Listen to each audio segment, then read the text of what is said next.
Alright, I just pulled the stream up. I'm going to go ahead and share this real fast in the Midwest.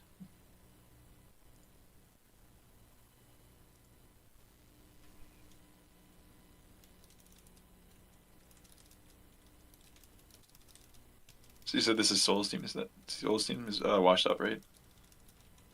Yeah. Okay.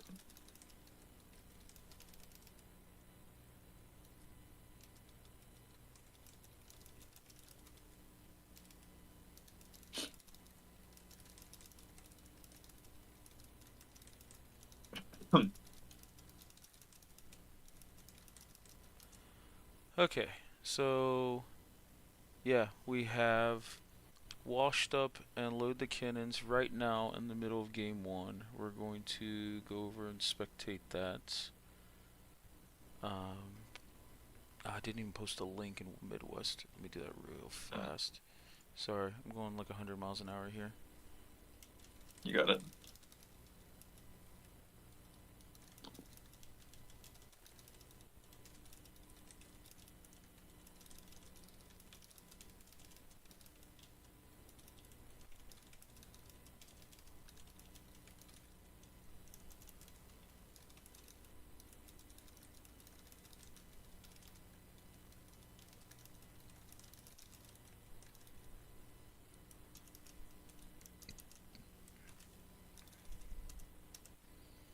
Alright, we got this posted up. Alright, we are good to go. I'm streaming for you. Thank you, Pins, for hopping in. Yeah, for sure. Where is Souls? There he is. Spectate game. It's nice having just like at least one or two guys from every team on the friends list. Yeah. Makes this quite simple to do. So we are loading into the game. I don't have the draft or anything up like that, but loading into this game, we already see Souls on his patented Gragas against Scion. I remember the last time he played into a Scion, it wasn't great. Frozen Ace on Viego. Oh, here we go. We're mid-game here. Looks like about a 3,000 gold lead already for Load the Kennens. And if I recall correctly, you said Load the Kennens is the one that needs to force the needs the win to force the tiebreaker. No, Washed Up needs to force the tiebreaker. So Souls -2 coins, Smoles their team. Okay, gotcha. Yep. We can't unfortunately go back and watch this, but oh, look at this tower dive right here onto Esco. But good answer with the TP, I think. yeah, Rika coming out with the TP here,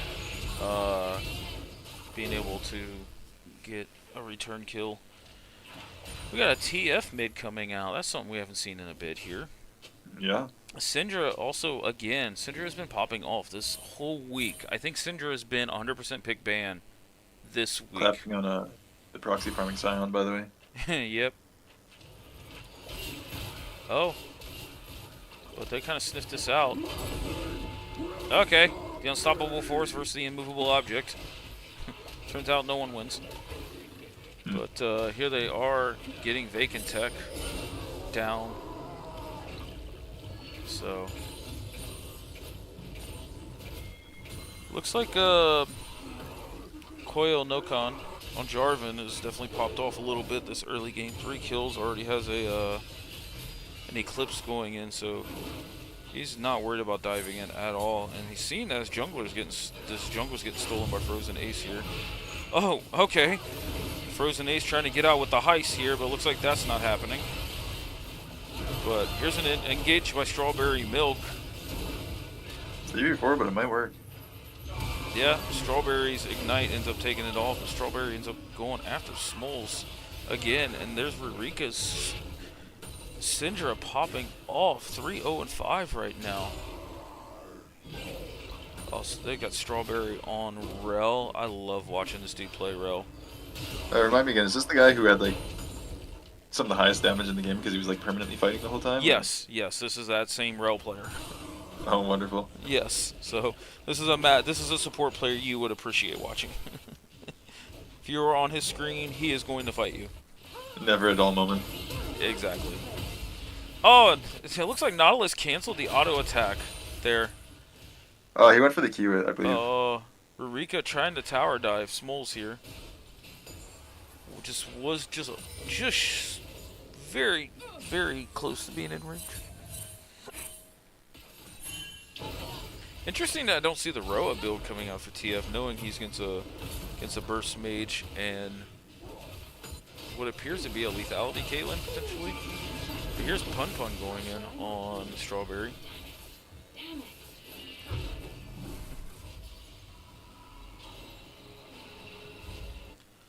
Oh, man. See, there's your favorite summoner spell over there on Nautilus. He's got the Hex Flash. Yep, Pun is leveled up to the Hex Flash status. Love to see it. I'm not biased towards that summoner at all. Yeah. So.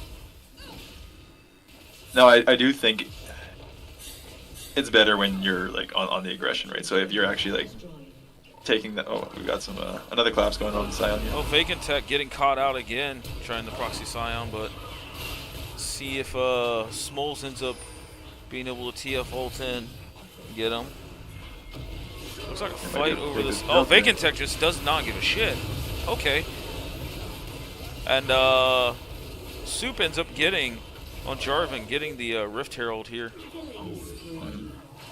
It's pretty big. Ends up being a 1 for 2 in favor of washed up gamers.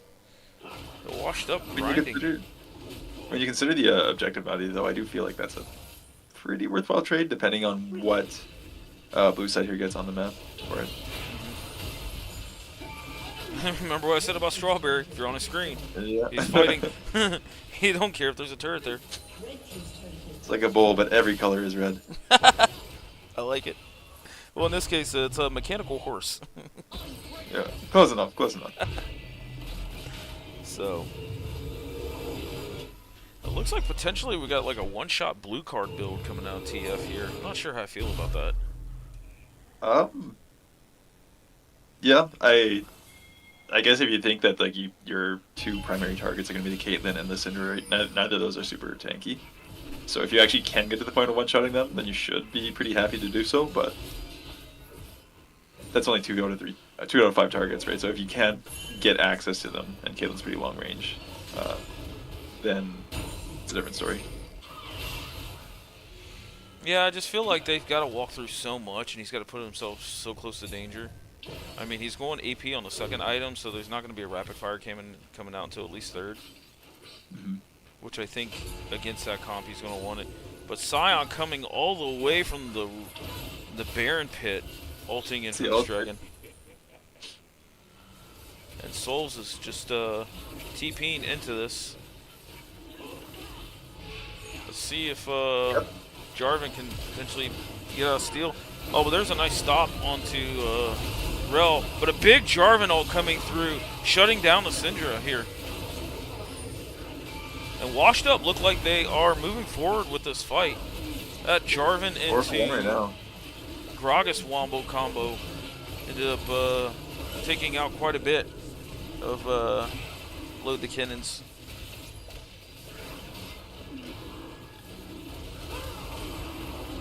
They end up getting this dragon onto the soul point here. We're gonna get some evidence for what's better, gold or objectives. Looks that way. I mean, look how defensive this Soul's built on this Gragas. Like, he went Roa into Seraphs. Like, he's tanky while doing a respectable amount of damage here. Yeah. On the topic of objectives, since we got into this game late, I'm just noticing now that blue side has 5 grubs. Mm-hmm. I think with the Caitlyn there, if you ever do get time with the towers, like time to siege, that's going to become a really big problem for the red team. I'm blanking on the names right now. Load the Kennens. Load the Kennens. Thank you. Yep. Yeah. Yep. Wait, I thought. Nope. Souls is on Washed Up Gamers. Okay, so yeah, red side is Washed Up Gamers. Yes. Okay. Anyways, yeah. Long story short, 5 grubs plus a Caitlyn means if you get any siege time, it's gonna be pretty rough to defend, I think. True. It looks like TF going towards potentially a Lich Bane. I know they buffed up the AP on the Lich Bane item with this patch, so I've seen some people go that first now. I was low-key wondering if the Sona was gonna build it in that last game you were casting. Yeah, I wasn't 100% sure what Sona's built. So Bomba. I can't believe that hyping it backwards, actually. Yeah. It's insane. Yeah, but here comes Viego helping out this Syndra here. So let's see what Souls can do with this 1v2. He gets stunned up and gets ulted. Oh, that was a big explosion coming out of Storm Surge. But the rest of his team's using his tempo to get potentially 2 turrets here. Yeah, they got the Herald for that.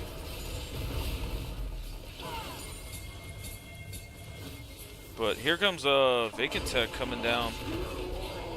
A big engage here by Vacant. Oh, and another big follow-up engage by Strawberry with Rurika TPing behind them. Yeah, that's 2 massive engages from Strawberry now that we've seen, where it looked initially to be favored for Washed Up Gamers, and then just got completely turned around. So good stuff from Strawberry. Poof. Yeah. Storm Surge. And that ends up being a Baron here for Load the Kennens. What a turn of events there. Souls end up pressuring them, getting a 1v2. They take Rift Herald down mid, but then get TP'd on by Rurika, and Vacant Tech comes out of the side lane. Yeah, I think maybe if they just went for the crash and didn't commit to trying to bring down that tier 2, they might have been fine. I'd have to watch it again to be sure. But either way, like you promised, never a dull moment. No, and that also puts Rurika on 3 items now. So she's going to definitely blow up anybody. It's just a Syndra evening in general today. Like I said, she's 100% pick banned this week.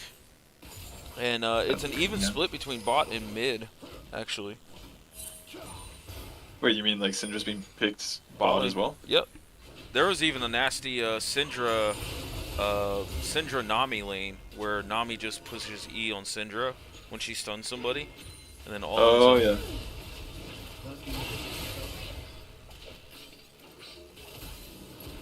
That does sound pretty nasty. It was. Do you know, has Syndra won every game she's been in this week? I can't say that for sure, but I think so. Let's see, Tang won twice on it. It ended up winning the first. Yeah, it ended up winning both games in the Small Brain Scorch series. Engagement of Scion onto the Syndra. Doesn't look like it's going to be fruitful though.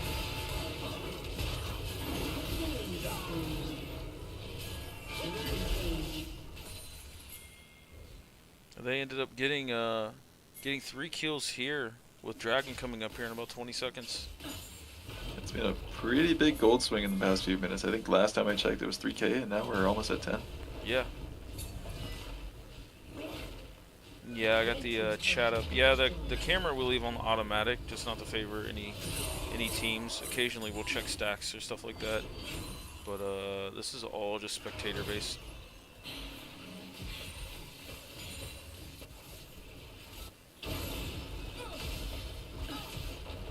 Yeah, ever since I got this Baron, they've knocked down a bunch of turrets. They've got dragons. So, all in all, it's, like you said, about a 10,000 gold lead in favor of Load the Kennens here. Yeah, and short of like a int in the enemy base, I don't really see signs of that stopping. Yeah, we could see an interesting like TP flank or an engage by Jarvan, where TF could sneak onto the back line. Oh, maybe. Maybe. I mean, we'll see.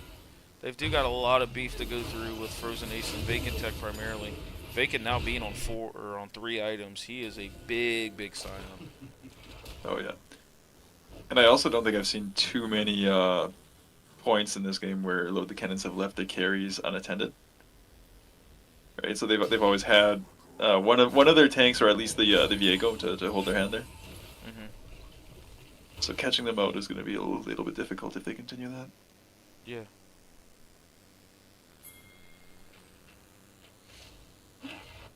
But we'll see what happens here if one of the carries decides to go farm a bot lane wave. TF now having Storm Surge. I think he's gonna start doing some decent damage here. See full jungle control being taken on this top side by Load the Kennens as well. Still a few minutes off from Baron, but see if that amounts to anything. Oh, and that's Vacant Tech going in.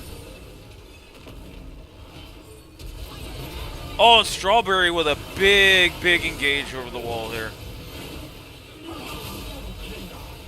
Oh, what a massive engage by Strawberry. That was pretty crazy.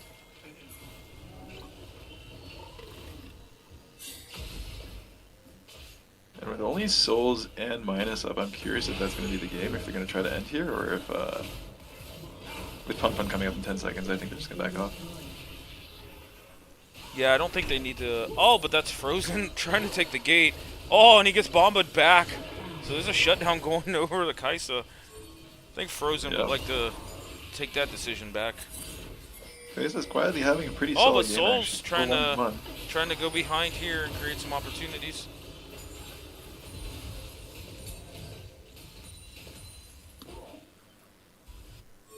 He's got a Negatron clip now, so Soul's definitely getting tankier on this Gragas.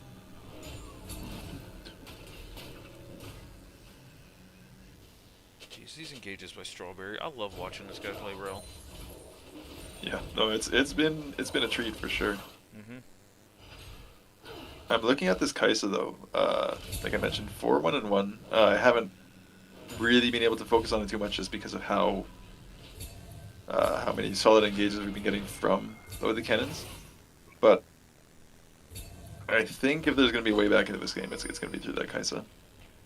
Yeah, I think she's gonna have to, like, hopefully find an engage from Jarvan or Gragas, and them do enough residual damage to the engage so she can then just like ult to the back line and take out a carrier too, and kind of play back to front. The question though is, you look at this 4-item plus pot Syndra, and like, how are you gonna ever get into position to actually like threaten either of the carries? Because like, you're just gonna die from this champ looking at you, I think, at this point. Yeah. Yeah, I'm not 100% sure. Syndra's at that point in time in the game where she just looks at you wrong and you die. She's full passive stacks. Unless, okay, I've got it. You pretend that your Kaisa is Yasuo, okay? Oh. And you know the Grog is Yasuo combo. Yeah. Do that to Syndra. If you can one-shot the Syndra, she can't hit you. I mean, I guess. I don't see any other way. That's all I'm seeing here. Nice of them to get them off of the Baron, but there's really nothing stopping them from going back on. Or now that TF shows top, Strawberry just is going to look for potentially another engage. He doesn't have flash up yet, so. But you got Dragon coming up here in another 15 seconds. Which I think they can actually just give this Dragon. Yeah, they've definitely got time to play with on that regard.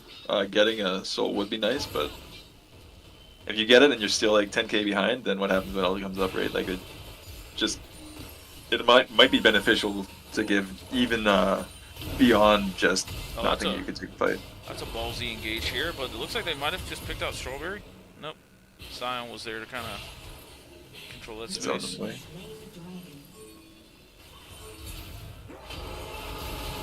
Oh, Jarvan.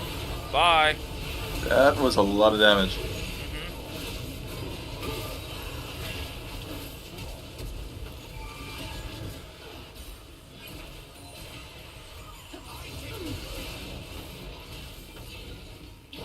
Soul saving Pun's life. Good guy Gragas right there. Didn't even hit the orb. That was just an E auto. Oh. That was, I was thinking, it's like, it looked like he dodged it. How would that deal so much damage? But Well, the pushback does do some damage. It's not like the most, but it does do that some. looked like a little bit more than some this time around. Yeah.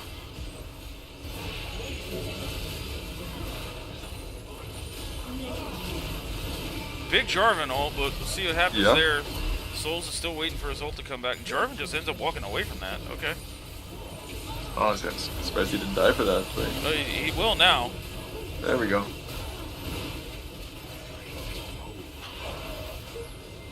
That ends up being game 1. Every time I see the Syndra's damage, I look down and I'm surprised that there's not like a 25 stack Magi's or something. Yeah. Yes. That's insane, man. Dude, Syndra damage. Go Burr. So, what do you think? Do we get a Syndra ban, or does Smoles play it at all? I'm not 100% sure if Smoles plays it or not.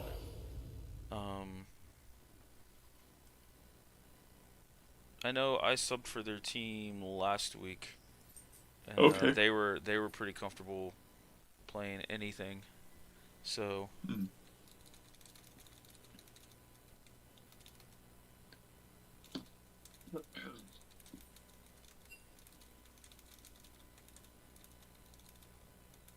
Yeah, it's hard. It's a little bit hard for me to say exactly what I would want to change, just because I feel like if I don't get to start from the beginning of the game or even from the draft, then it's hard to have like a cohesive line of thought from beginning to end there. Yeah. Yeah, but I definitely think, just judging from what we got to see there, like Syndra became a big issue. There was nothing to kill the Scion, so there could be a chance at a Scion ban. Yeah, that was insane. Syndra push auto ends up doing half of Kai'Sa's health. That was crazy. That was nutty. Yeah, I think the two things that come to mind for me are, at least based on what I've seen from this league today, the Syndra probably needs to be addressed in some way. Maybe you've got like a good counter for it, or I think more likely you ban or deny it. And then like we talked on early, washed up gamers had some pretty solid objective control on the at least on the Dragon side of things, and with the Herald too. But I feel like they just I don't know if they just gave up like the plates or what. Again, I missed what led into this, but they ended up being behind on gold. So if they're trading too much gold for objectives, then you kind of get something that's reminiscent of like how EG was beating a whole bunch of other people back when they had like Jojo and Danny like a few years ago, which was that they would ignore some of the early objectives and get extra gold, and then they can just be, yeah, we'll fight you off of everything later because we'll be ahead, right? So.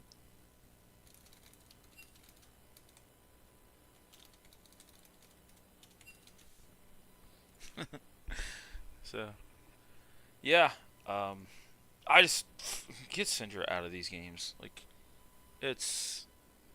she's done so much damage, so much work in all of the series that I've casted. This is the 3rd series I've casted this weekend. Right? No, 4th series, and Syndra has been just a big staple in all of the series. So you're the mid expert here. If for some reason they let it go through and it gets picked on either side, what do you feel like could be a good answer into it?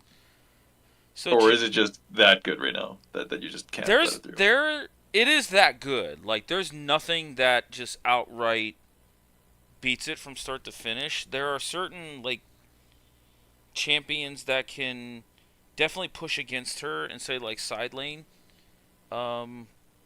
situations. Like Echo's a good one, Akali's a decent one. Just champions that can get on top of her. Yone as well. How about LeBlanc? LeBlanc Syndra has always been a back and forth matchup. It's just whoever's more broken at the time. But okay, LeBlanc and side lane can definitely like dash in and out and attack her from bunch of different angles That as and well. I think LeBlanc and Akali are in pretty good spots right now too, right? I'm saying this with a furrowed brow. I'm not 100% certain. Yeah, there's the only other things that really punish her in lane are poke mages. We saw how that turned out just in the last series too. Well, I don't consider Hui like a true poke mage, but I've been annoyed with stuff like Ziggs is far enough away that he can play safe and Mm. attack. But Xerath is a really good one. I actually think Lux is really good as well. Okay, Because if Lux can preemptively get her shield out, she can tank quite a bit.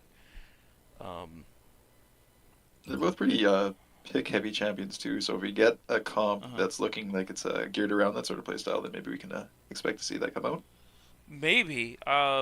The other one that really stands that actually really pushes her back in lane is Fizz, and there is Mm. a couple of Fizz players in this league that I've seen.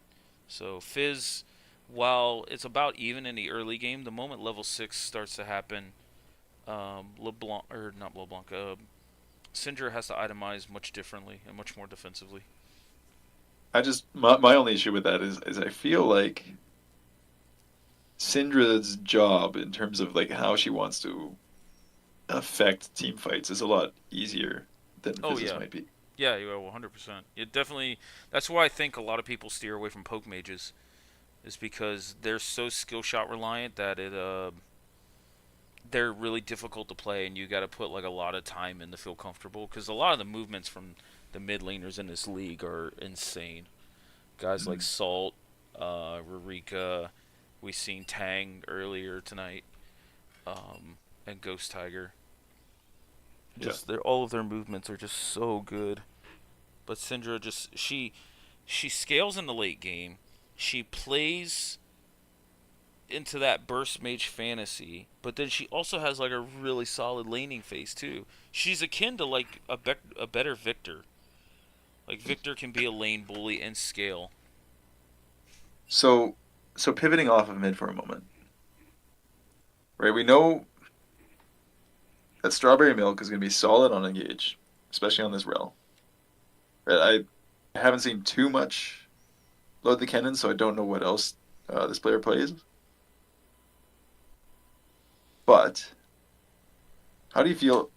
Does load the cannons tend to index into that into these engage comps? Yeah, yeah. Strawberry, as you've kind of already alluded to, he definitely has no issues playing champions that start the fight and can pull the trigger at a moment's notice. Um, Especially on stuff like Rel. Like So, I don't know what it is. It's one of the more basic engaged champions out there, but Rel just he finds a way to just start every single fight on Rel and doesn't die, doesn't put his team in a bad position. So engaged champions like that, Alistar, you can see junglers like Xin Zhao is decent, um, well, what Jarvan, I'm Rek'Sai, stuff like that. what I'm wondering is if there is a potential angle then to just let that sort of thing come through. Oh, your stream ended, by the way. I'm going to the draft Oh, here. it's back. There we go. Yeah. So if you let that sort of thing come through, okay, load the cannons is actually banning some of that either disengage or counter engage or like things that are hard to like jump into. So with the Ezreal, that's one less safe target, and then the Lulu is one of those options that I was thinking of where it's like you can pick something that tries to disrupt the engage and say, yeah, this is actually not going to be good for you. Hmm. Um, we still have a few other options, right? Depending on the draft, if we end up seeing like load the cannons index towards that engage, then if Washed Up wants to pick up like a Braum or a Renata or something like that, they can still try to mitigate some of that engage. We have a Jarvan pickup here after the first three bans. I'm see if Washed Up um, wants to pick this Syndra away. I mean, she's still open. Yeah, you can pick it up with the 1-2. Yeah. Let's How do see you feel if about this is a little bit um, off to the side here, but how do you feel about Karma into Syndra? I think Carmena Syndra Never is. mind. I think Carmena Syndra has some value there.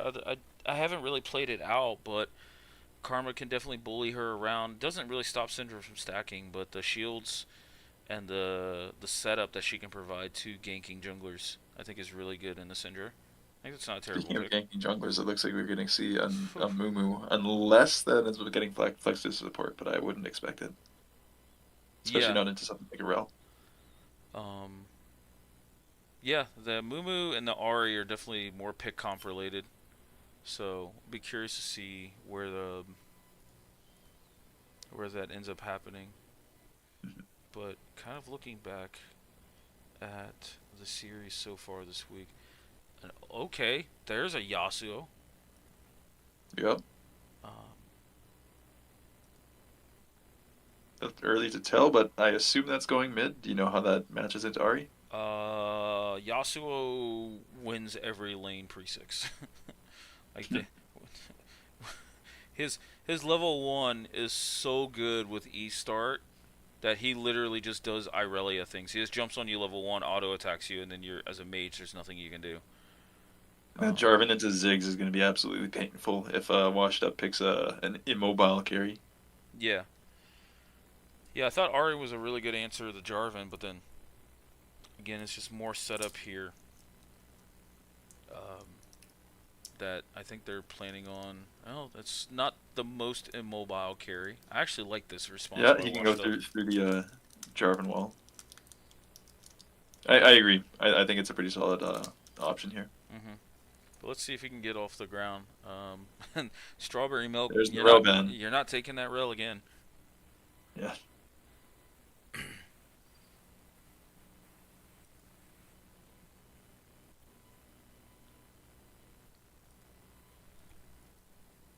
And is a Channa ban? Well, that makes sense because Jarvan really Yeah. hates Channa. Well, that and again, if Strawberry's gonna play to that rail style of gameplay where they want to jump in, then Janna really disrupts that.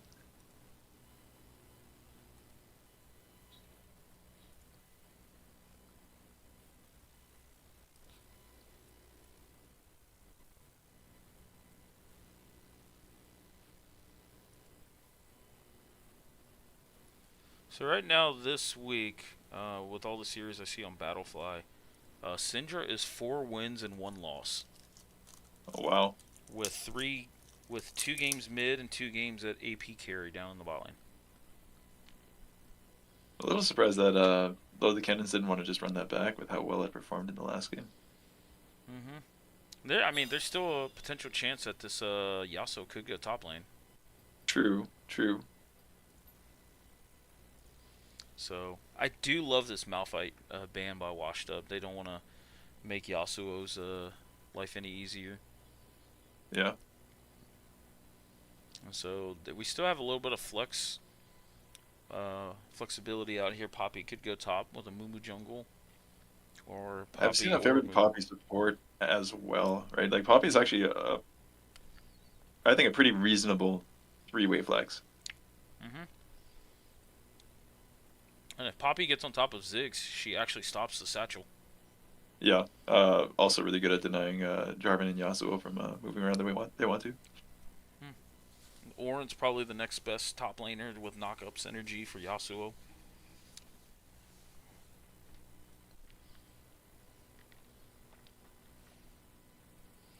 So how do we feel about a Braum? I think Braum has a lot of value here. Yeah. Knock-up synergy does really Also well to good. protect him. Yeah, I can see that. Well, I'm talking about versus. Sorry for washed up. Once we see this last pick, okay, into Thresh. Um, You lose a bit of priority. I think he's okay. that could be interesting. Is that being hovered? Or is that already locked? That's being hovered. It's not locked in yet. Oh, and hmm, I like it specifically for dealing with the Thresh. Same with the Nico actually. Um, no, there's the here's the Braum. Braum, and so the reason I like the Braum, I feel like you aren't going to be super thrilled about laning against like the Thresh Zigs. I think you will get poked down a fair bit. But it's not like they've got the burst to kill you off of one hook, so you should be fine to protect your Smolder. And the bigger things, in my opinion, are that you're really happy um, when enemy champs like are kind of like melee, just like moving into you. So like the Yasuo, the Jarvan, the Ornn, they all want to move forward, and you're really happy just to proc your passive on them and apply that. And then furthermore, one of these big engage tools that they're going to want to pair with the Jarvan is that Ornn knockup, right? So if you can block that with your Braum E, which I think is called Unbreakable, Unbreakable Will, I believe, or something like that. something like that. Yeah. Anyways, right, like that's gonna not only deny a lot of follow up onto like through the Jarvan ult, but it's also gonna deny Yasuo from his big knockoff. So he might actually have to be depending on a Jarvan flag and drag or like a Thresh multi-man E or something like that. Yeah. Yeah, I think it's a fair point. The thing I'm not certain about, I don't know if Braum can block Ziggs ult or not. I don't know if that technically counts as a projectile. No, he cannot block Ziggs ult. Okay.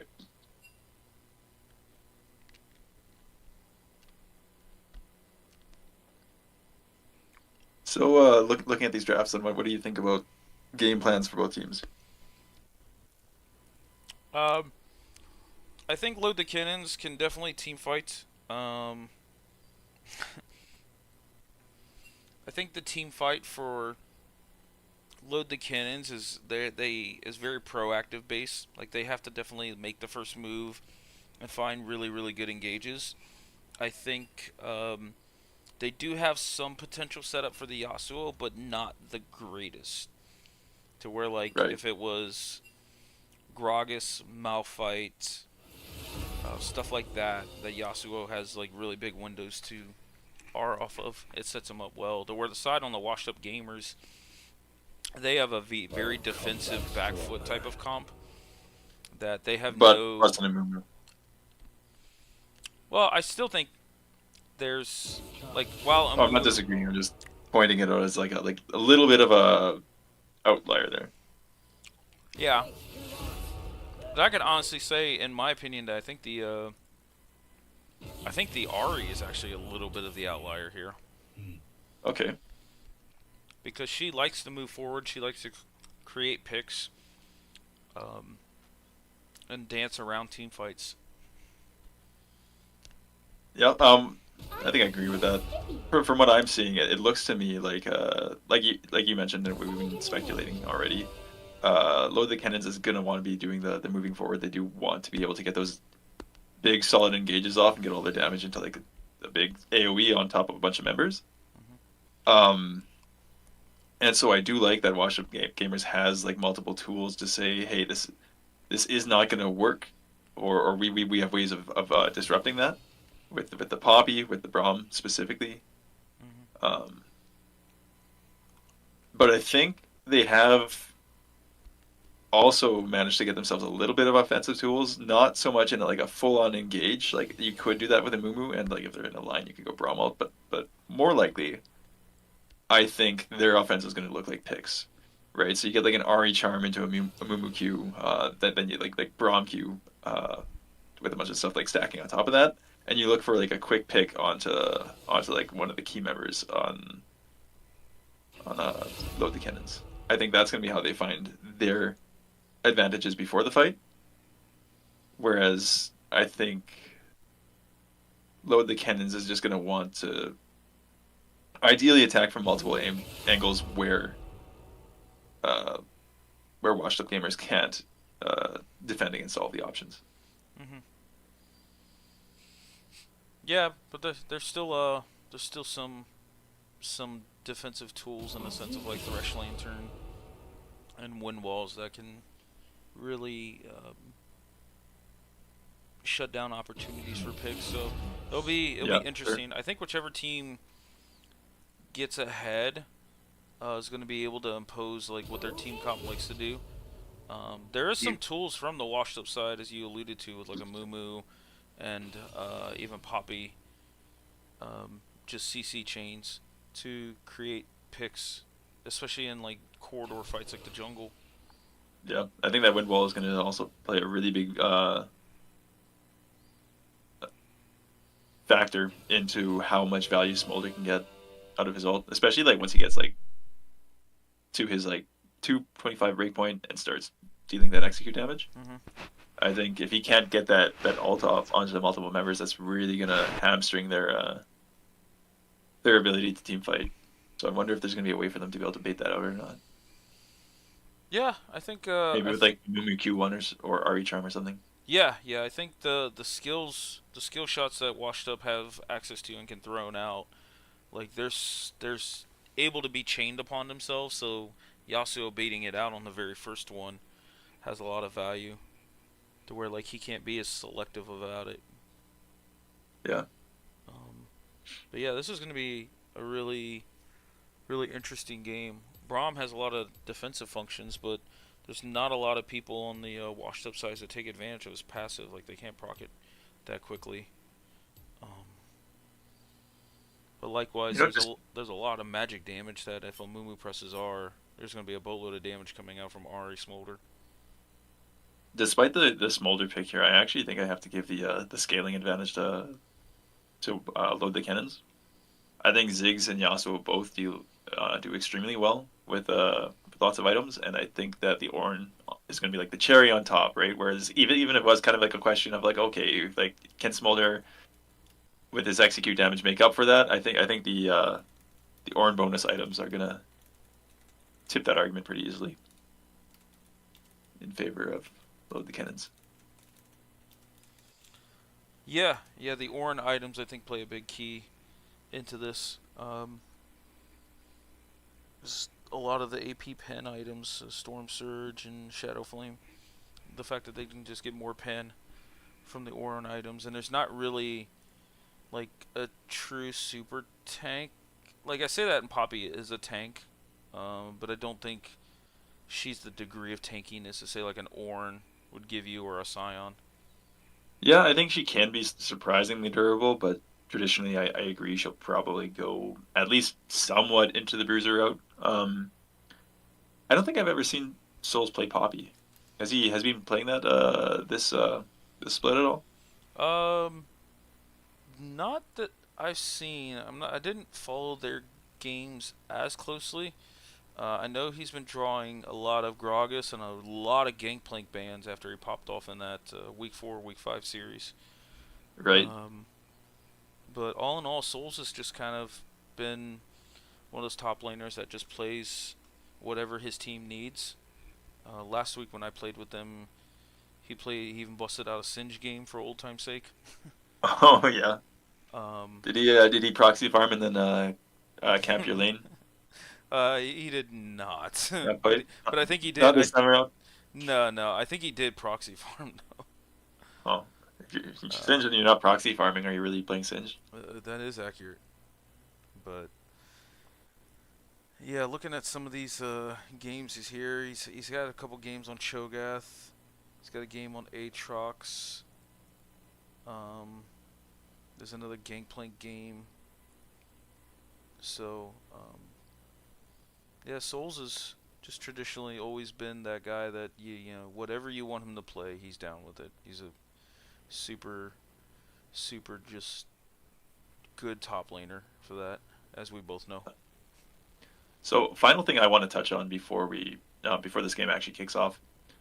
Normally, as a support main who loves playing through bot lane, like I'm often heavily biased towards, oh, this is where I want the junglets to play around. I want them to be on the bot side of the map, and for such and such reasons.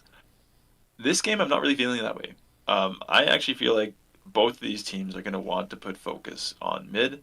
I think the Ari and the Yasuo both love to be ahead. Um, right, Ziggs and Smolder both have you scale up. You got tanks on the top side. So I think if I'm load the cannons, I want to get this Yasuo ahead. I might want to put pressure bot lane so I can unlock the Thresh, get him roaming. And conversely, on the side of uh, washed up gamers, again, pressure mid, try to get the Ari ahead. And I don't know too much about top lane, but my experience tells me that like Poppy's potentially a pretty big bully, and if she can get ahead, again, that's going to unlock souls and give him a lot of freedom with how he wants to pressure for his team. But we're actually seeing a bit of a lane swap. Really? Interesting. We'll see if this works. The changes, if you're not coordinated, the changes are going to be pretty. Oh, you know what? That's still Orin on the top side. I think Thresh is just hovering for safety. They might be looking for a pick. He'll probably start basing right away. Yeah. Yeah. From what I remember, and I think if there's any top laners in the chat can chip in. Poppy does a pretty good job of just beating up on tanks, just because of the base damages on her Q. Poppy might have to burn a summoner here. I don't think that Souls is going to expect the Thresh to be up here. Yeah. But he's walking with the wave, which is pretty good. Yeah. See, this is that E start from Yasuo, where he just can legit do whatever he wants. If Thresh throwing now, I don't think Ziggs should be allowed to lane for the most part. Yeah, but Thresh ends up burning Ignite, and Souls just walks away without burning a summoner or anything. Yeah. Keeps the flash. That's really going to hurt the bot lane, and I don't really feel like, you know, you might get a little bit of a reprieve for Ornn from what I expect Poppy's early game to be. But I don't think you really bought a lot of an advantage there. I agree. And if anything, you stole some experience from Ornn for the cost of an Ignite. Okay. Yeah, even with the push early, Poppy hit or Ornn hit 2 after Poppy.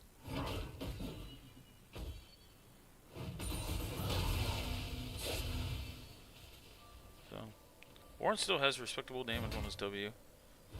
Yeah.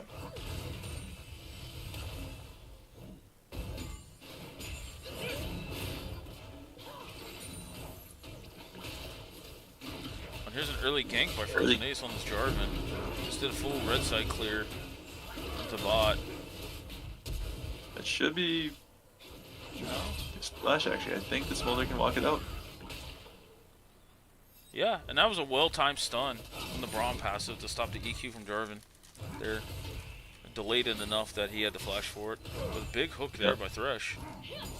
But Jarvan's too low, he can't follow up. Yeah.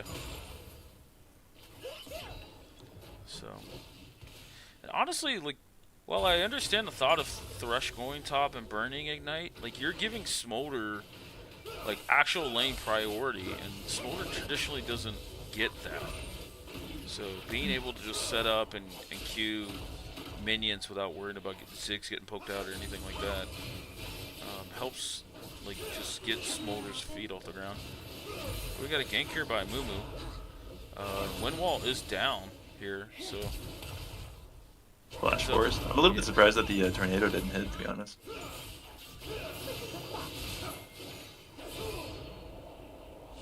But here's Jarvan here.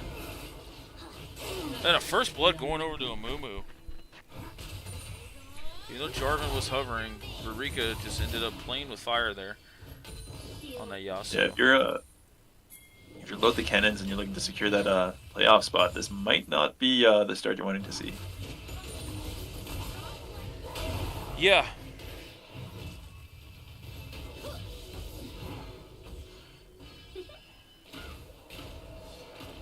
Souls on no health, no mana, just cool as a cucumber. Still got his TP as well, and Ornn had to use it earlier.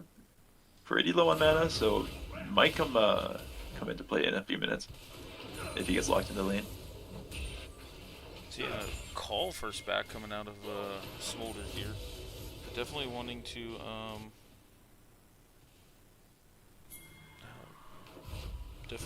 accelerate into that late game. Sorry, I lost my train of thought. Yeah, no, that's fine. You see some pings from the I assume it's the Jarvan ping that he's going to come up to top side. So as this, oh no, they're swapping lanes. They're pinging the Ornn bot and they're putting Ziggs Thresh top side. So it looks like they just really want to avoid having the Ornn and the Poppy in a clear 1v1 as much as possible. I don't really agree with this decision, because it's like, what you're putting Ornn into a Smolder lane, like it's just going to accelerate Smolder. Like, I think just gonna walk they're out. actually doing this with the grubs. I mean, yeah, I get that, but ultimately it's just going to be like Grub's value versus Smolder scaling. Yeah, but you do have a Ziggs on your team too, though, right? So like, you get any additional like power on those turrets, you might be able to start blowing open the map. Right, you're only 400 gold down, so like as much as we were talking about, like, oh, you know, it's not the ideal start that we wanted to see. Oh, good footwork from -2 coins there. Right, if you can take that and turn it into plates for Ziggs and accelerate him, then you're probably okay with how the early game went.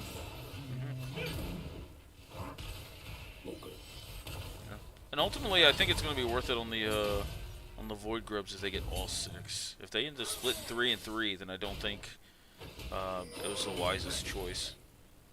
Yeah. And Smolder right now is on 27 stacks, so this is going to be that point in time where Smolder is going to be able to queue just about everything in the wave and CDR to queue like orange, just like right there.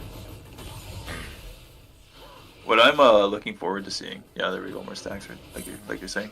I'm looking forward to seeing if this oh, hold up, we got some more action going on. Yeah. We're gonna ult as well. My. What is this, a Mumu damage? Excuse me? Level 4 Oh, dash is nice. the flash. No. Nice flash from Souls, push him into the wall and stun him. Yeah, well played. Soup really does love that APM. Soup is what Mumu's tag used to be. Oh, okay, yeah. Yeah, when I played with him, he's like, playing it a lot? just call me Smoop. Huh?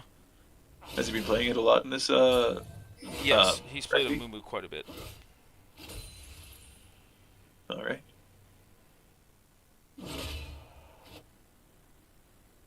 What I'm gonna be interested to see is how much value this early Ocean Drake gets, because you were talking about like, can the Kennens get that second set of grubs? Can they get 6 grubs onto the Ziggs? Because if so, you feel like it's gonna be worth it. I'm wondering if that Ocean Drake is actually gonna give them, especially with how early it is, as a first Drake, if it's gonna give them a lot more, or even just like a little bit of laning power. We got a bit of a wet noodle fight going on here. And if so, if that will lead to big Jarvan ult here that ends up getting Yasuo into the middle of that fight.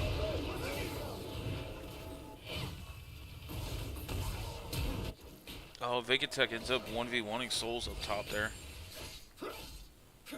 Yeah. Again, Load the Kennens need to win this series to solidify playoffs. If Washed Up win, then it's a 3-way tie for the last 2 playoff spots here. Right. Nah, that Mumu bandage toss ends up going just a little bit to the side here. Ambitious Q for sure, but here we get a second one. Oh, nice charm by Ari there. Yeah, that was fantastic. Oh, but he ends up getting out with the Thresh Lantern.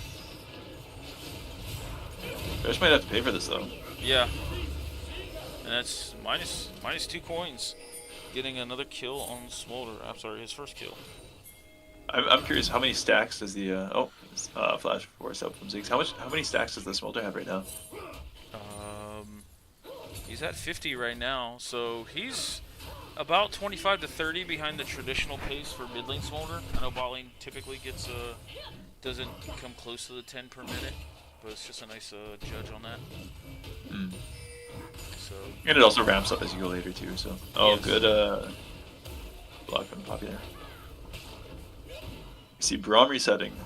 Grubs are going to be up in 30 seconds, so depending on where he goes, I think is going to be pretty telling of what Washed Up wants to play around. And with him walking in mid, I have to assume they're going to play for these second Grubs. Yes, Yasuo's going to have a lot of pressure on mid lane, though. Oh yeah, look at that. That's a 25 to, yeah, about a 25 CS difference after the minions on the tower here.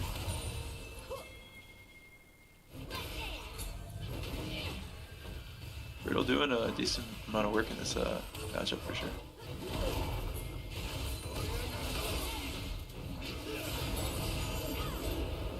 Oh, good kick back there. Oh, but Strawberry ends up finding himself out in the open here since the rest of his team got melted out. We're on blocking on the Ornn ult that we were talking about. Big charm coming out. This fight is so chaotic. Everybody's so low. It ends up being a 4 for none in favor of Load the Kennens. 4 for none. Did nobody die early and so fun? 4 for 1. My apologies. Strawberry. Oh, that's big. Yeah. I actually couldn't remember. I wasn't trying to correct you. I was just curious. Yeah, no, you were right. Strawberry died, and then because support level's so low, he revived. So when I looked over to the chart, I was like, oh, there's no one dead. So that ends up being 6 grubs. Yeah. Yeah. And the big difference maker, in my opinion, was the Ziggs being able to rotate up while the Smolder stayed bot. We did get a couple plates onto the Smolder, so it's not... You know, it could be worse, but given that it's not just the grubs with 4 kills as well, that does feel pretty bad.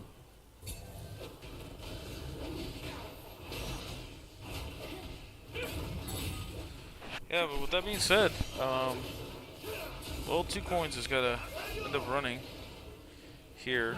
See if Washed Up can get the prio on this drag, because that's 2 early drakes, which I think are really, really important for them to stack drags.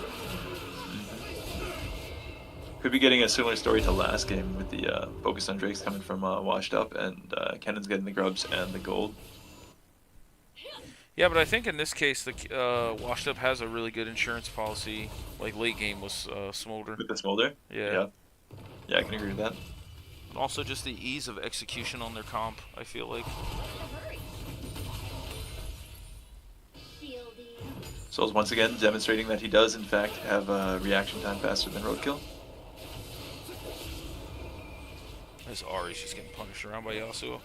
Good Yasuos can definitely play around Ahri quite easily.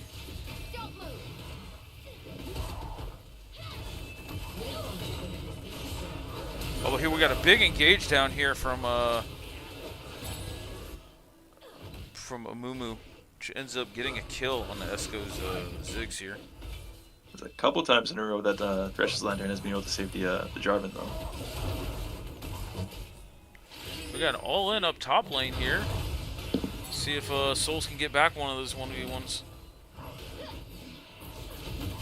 Looking like. And that's a shutdown going over the Souls as well. Oh, but a shutdown also going over the Smoles. Did he walk into the tower from being charmed, or was that once the charm wore off? I'm not 100% sure. Mumu's here to secure the fight here. And that's a double kill going over the Smolder, a shutdown going to Ahri, and a shutdown going to Poppy all within the last minute. Yeah, gold is actually brought back to very close to even now, only 900 off. Yeah. Let's see, looking at the chat. Oh, we got Owls in the chat cheering on this former top laner. Yo. Got some OG team guys representing today. Well, I'm not the OG. You guys are, though. Jersey's a name that I haven't seen in a couple of years.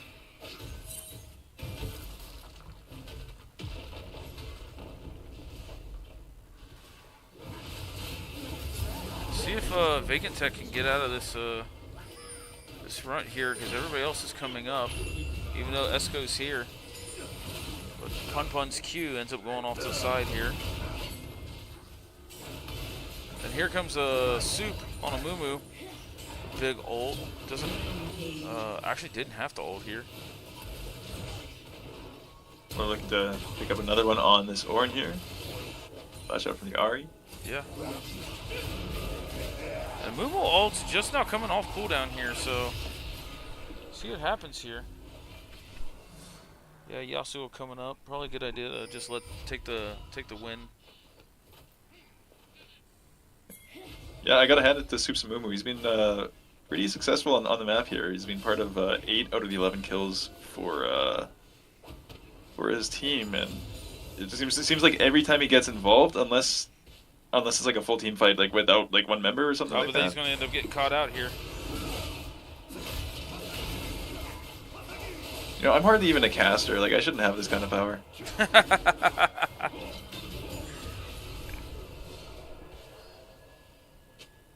Yeah, that would have been a kind of a hard one to sniff out. I mean, you can kind of look at the map and see that nobody's showing up, so there might be somewhere, but you don't expect them.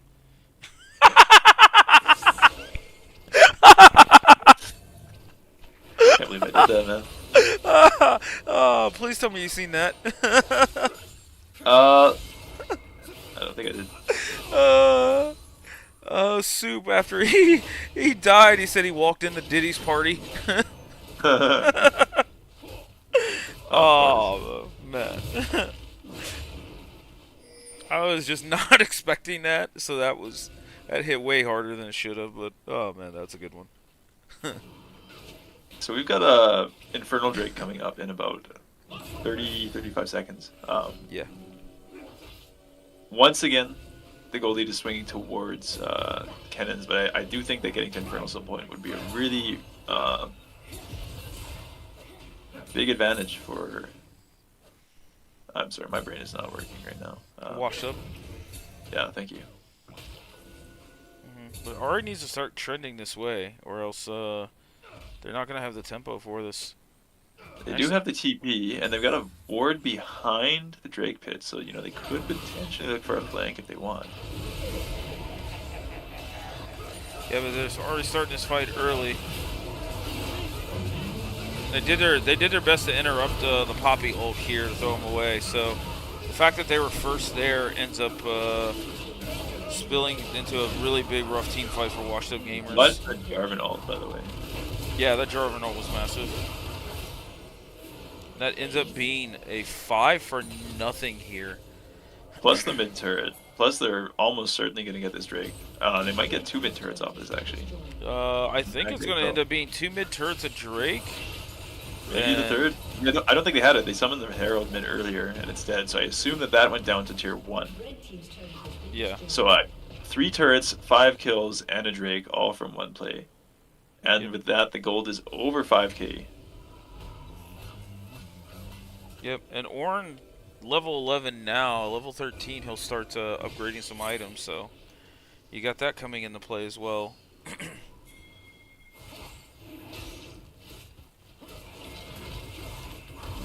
Yeah, big. Once again, sorry, what? Pardon me? No, I was just gonna say just a big swing overall for Load the Kennens here.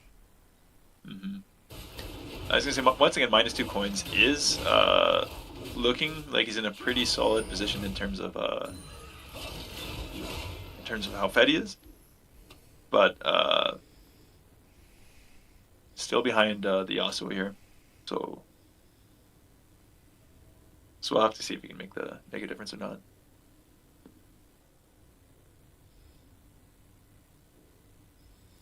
It looks like we got a pause going on here. Coming from the side of washed up.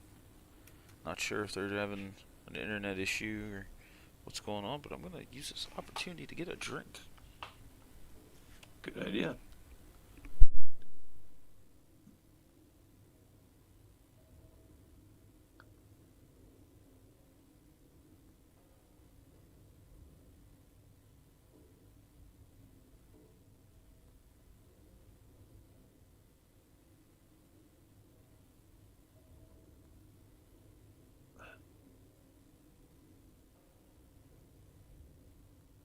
So just to reiterate for anybody who is relatively new to the chat here, or showed up late, we've got washed up gamers on the red side versus Load the Kennens on the left.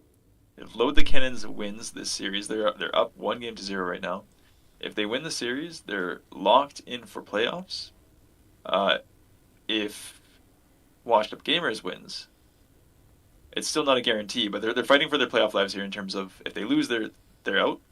If they win, then I believe there's a 3-way tiebreaker, and that means that both of these teams would be part of that tiebreaker. And then I don't know if there would actually have to be like a tiebreaker game, or if there's certain like rules that would sort all of that out. But basically, if Washed loses, then they don't make playoffs, and Load the Kennens winning, make playoffs. If not, then it's a little bit more up in the air. So it's a pretty important series for both teams right now. That's correct. Yeah, Load the Kennens would solidify the third seed in Group B, and Big Back Laners would be the fourth seed, with Washed Up just being short of the playoffs.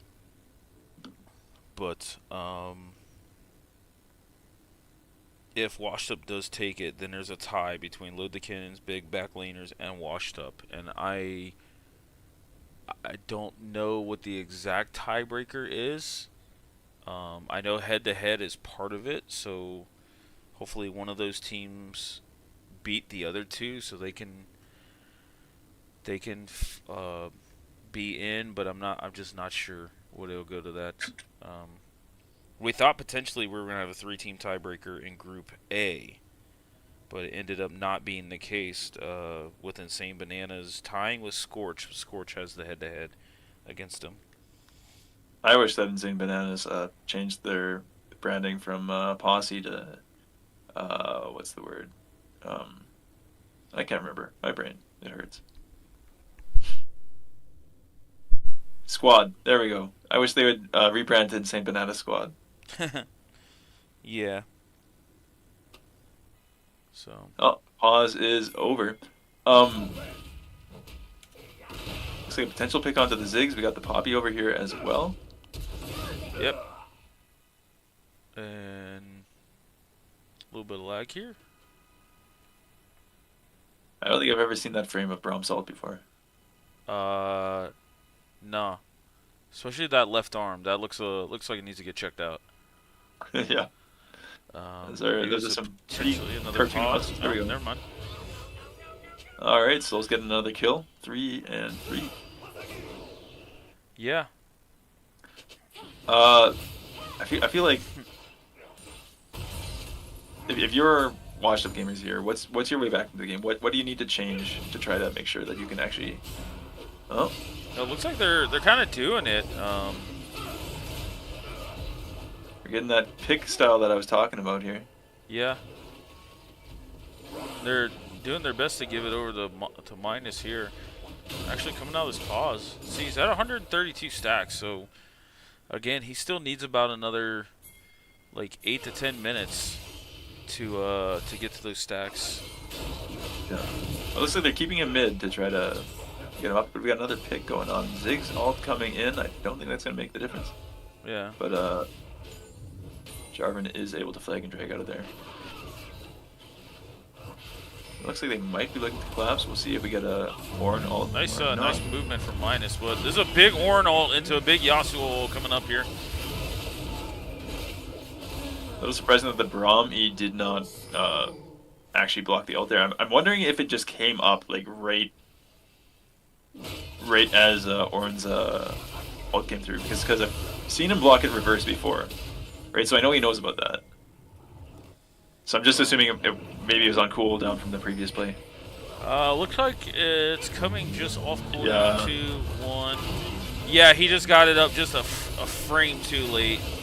Unfortunate. Yeah, because that would have turned that fight around. That's looking like it's going to be a potential Baron start for Load the Kennens. I don't know if they'll be able to do this completely safely, but Aryu being on the bot side of the map and not having... I guess there are some words to TP2. Yeah. I think this is going to go over to... I mean, Poppy can maybe get a lucky ult and boot some people out. Yeah. Had Widwell stop that? No, but Ziggs Satchel can stop it. There we go.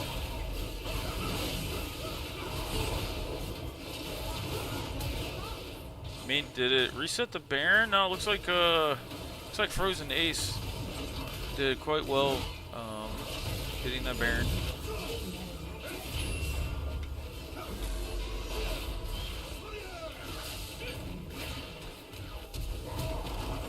Nice flash from a Moo Moo.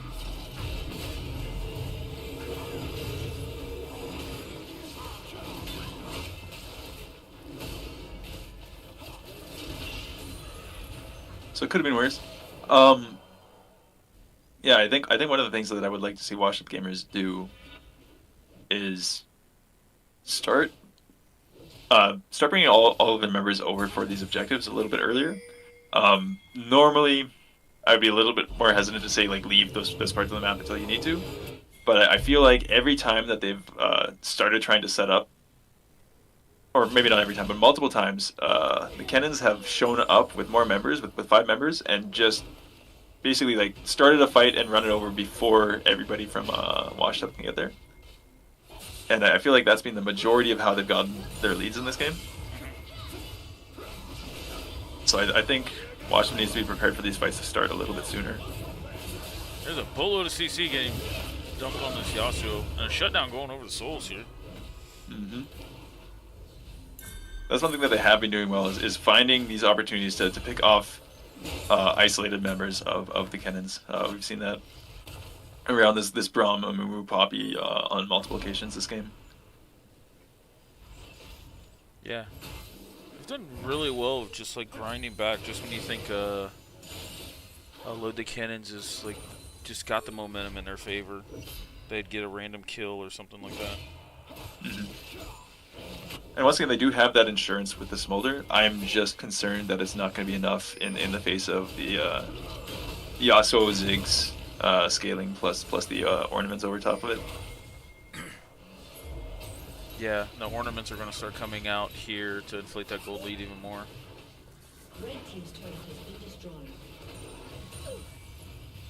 But these type of situations can excel Smolder stacking quite a bit when he goes up in queues and hits multiple teams. Oh, but here's a big hook on the Smolder here, and that's a Yasuo ult followed by a Ziggs ult here to get rid of Minus.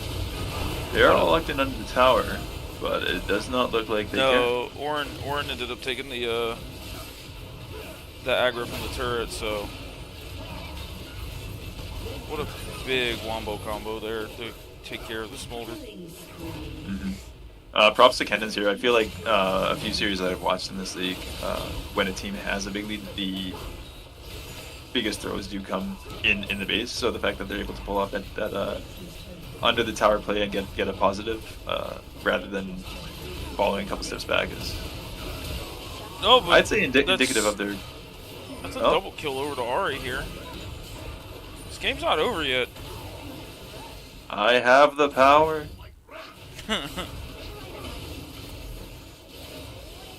So that's 3 kills going over to Ari plus a shutdown.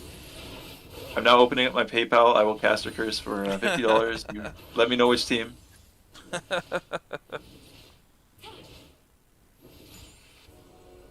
Literally, as I'm talking about how they didn't int in the enemy base and that they've actually managed to like make a positive play, whereas this is where most of the teams that I've seen in this league like kind of struggle to not give away parts of their lead. And like as I'm making that point, that's when they all die. And that ends up being the soul point over there. Oh, most certainly. With an objective bounty going over as well. Actually, wait a sec. They're not doing this that fast. They did get it though. They did manage to keep everyone out of the pit for the time being. Poppy's TPing in, so they're gonna have full numbers. Yeah. Big block by Braum on the Warren ult. Smolder is definitely getting along with the Ari. Minus 2 coins popping off on this fight here. Oh, but a big Orin knock up here. The Frozen Ace takes out Minus, which is the one that they needed to keep alive to carry this team fight. With the Ari and the Poppy up, it's a 3v2. I don't think it's going to be enough for them to be able to push and end the game. But there are pings heading over to the Nexus, so we'll have to see.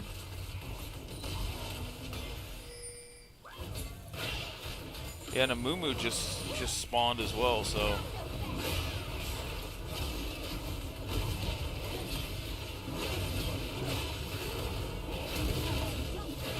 Oh, and a flash charm forward going after the Ziggs here. Looks like washed up gamers don't want to call it quits just yet. They want playoff. Yeah. Also, just to be clear, this time it wasn't my fault. And actually, after all that fighting, let's see how many stacks Smolder has. Smolder's at the 194. So yeah, we're at the 28 to 30 minute mark where he's gonna have full stacks. So another fight like that. Fun having a bit of fun. I know you appreciate that. When in doubt, hold control and spam 3 and 4.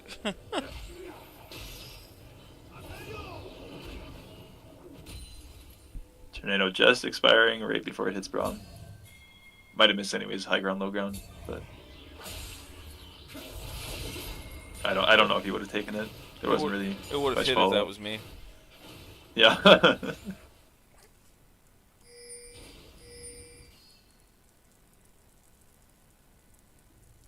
So we do have Baron up again. It is looking like Kennens do want to start this up. They are going to get sniffed out by the blue trinket into the yellow ward as well.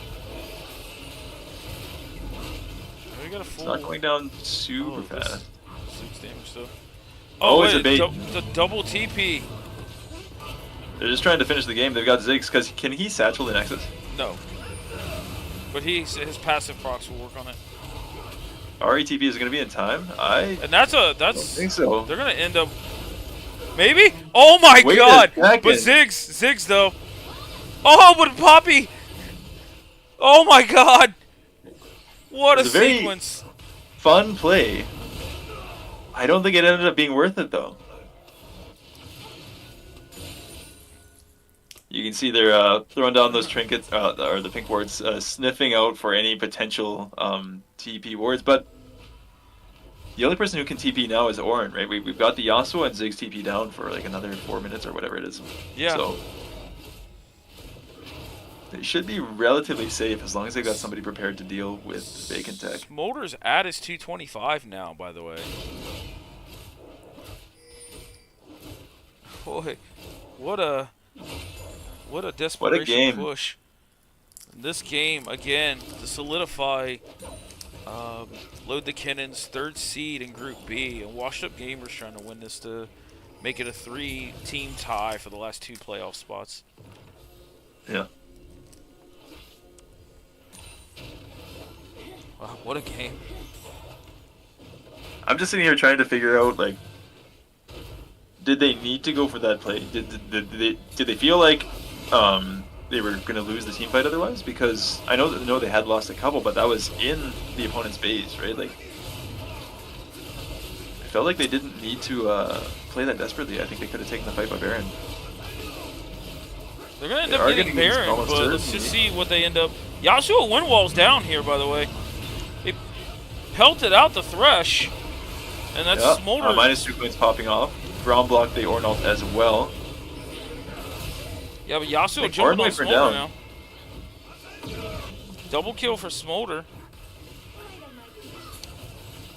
Big Charm coming out onto the Ziggs as well. They can keep going.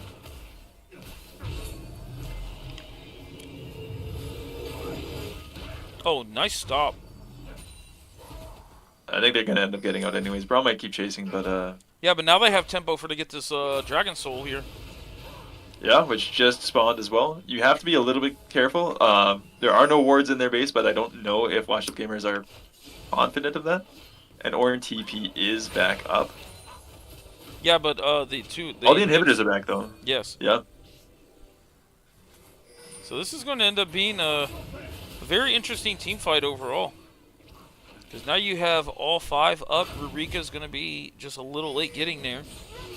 And with the Smolder being as strong as he is, if they get Infernal... Oh my god, the Thresh stole it! You'd probably be kidding me. Wow. Matter though? Ziggs is down. Oh, but Vacant Tech goes in. Like that's their whole avenue to team fight is this tank. And they end up blowing up Strawberry as well. Yeah, they denied the Infernal Soul, but I don't know if that's gonna be worth it. What a game! How much are you gonna be able to get off this push?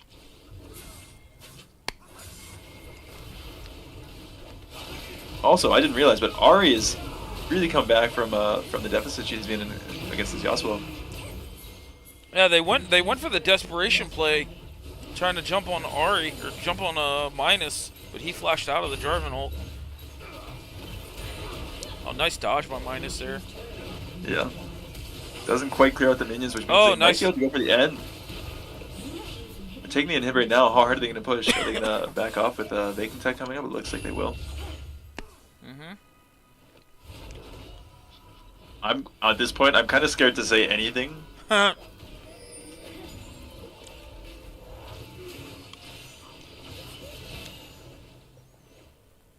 Well, you got the But two carries, had to it stop it feels back here. it feels to me like the direction this game has taken. That like the gold's actually even again, by the way. Oh wow. Yeah, the direction this game has gone to me feels very much like Load the Kennens around that Baron TP play. Started playing as though they thought they were behind. Like they thought they were on a timer. And again, with the Smolder, they very well might be. I based on how this game has been going, I'm not confident in my initial assessment of the scaling with the Ziggs and the Yasuo and the Ornn. But oh, I found some vision there. It looks like they just lost a couple fights in base and then started thinking, hey, we have to end this game soon because they seem to have thought that was kind of like gonna represent the state of the game for them anywhere on the map.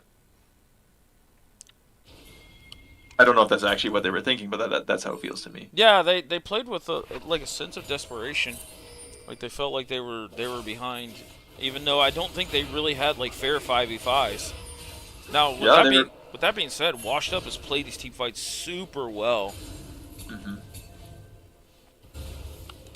And Ari now being on 4 items, she's now a damage threat in these team fights to where I think earlier in the game at like the 20-minute mark she was not. Yeah, both mid and ADC or APC in the case of Ziggs, I guess. The washed up gamers are ahead of their counterparts on items.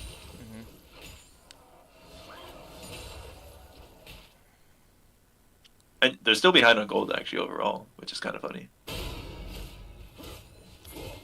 Yeah, and that's not even accounting with the Ornn items in as well. I think he's upgraded everybody but Strawberry's items here. True. We do have a Baron coming up in a minute 30. That's actually pretty close to the timing of this. I mean, they got a pick here on Vacant again. And Braum ends up blocking that. But then they could end up pushing mid. I think the thing with the... Ari's got the cord. I think with this team comp over here by Load the Kennens, they just feel like they don't have enough push power or wave clear to like go super deep into the base. Yeah, or at least not enough range to rely, like, to safely... Yeah, to safely clear the waves outside of the Ziggs. Oh, and they will not let him hit the blast cone! Land is going to be nothing, and in fact, I think Thresh is going to be dead here too. Yeah! And look He at also this, is busy trying to split push top. Are we going to get a base raise? No, Poppy's backing. Souls is aware of it. Yeah. I think if Yasuo isn't able to base here, and there's this pings on his bush, are they going to see him in time? No, Souls is stopping for the wave. This might be the game anyways. I don't know if... okay, Ornn's up. They should be... Well, just so back and forth, man. The Souls has got TP as well. You can join. Yeah, honestly, but Baron and Elder's coming up here soon. Well, Baron and Infernal, yeah. Oh, sorry, not Elder. Looks like they're picking Infernal. They say that we'll be able to fight before you guys can end with Baron and with the Infernal. I think they stand a pretty good chance of winning. They are going to get sniffed out because they're on this control ward. Yeah, but now Load the Kennens have a chance to go after this Baron here. But everybody's heading that way now. We could see a big 5v5 here over this Baron. And this could be both. Go down pretty fast. Yeah, this could be the season here for Load the Kennens. I mean, honestly, if they take this 5v5 after killing Strawberry, then it might be worth it. The Souls is charging up the ult here. Good win wall. Although the window down, that means big Amumu catch right here.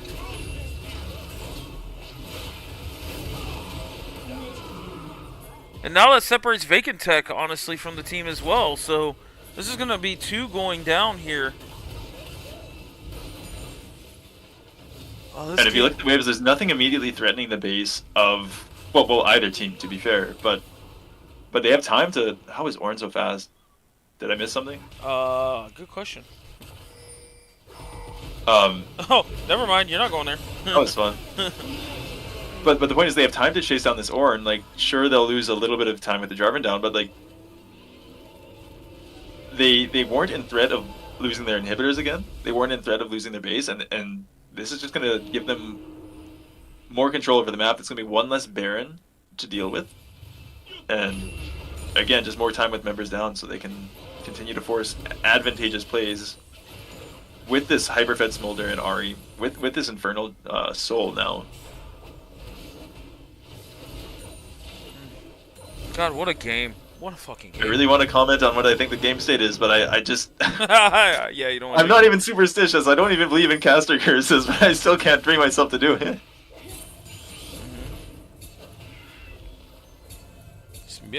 Might be like my game of the split here, just watching this go back and forth. This has been a lot of fun.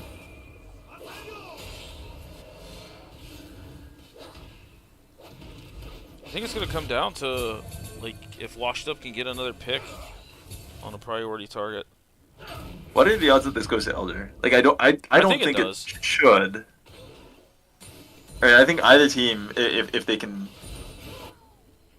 find a fight, could end the game well before that. But yeah, I agree with you. I think it's going to, because I don't think that either team is going to be willing to risk the game on a fight over no objective. Strawberry finally getting his item upgraded.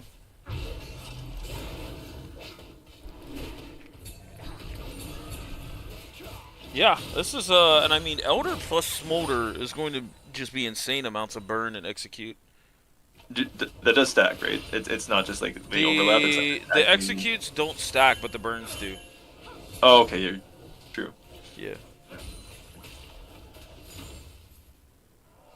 Yeah, it looks like neither team can really push a wave down into the enemy base. We still do have a bit of barons, but like that's not really meaning anything. Look how fast the Smolder is melting through these minions. Yeah. But the Smolder goes up. I wonder if we're going to see either the Ziggs or the Smolder sell boots this game. See, I don't think Smolder should. Like, I think he's going to need them.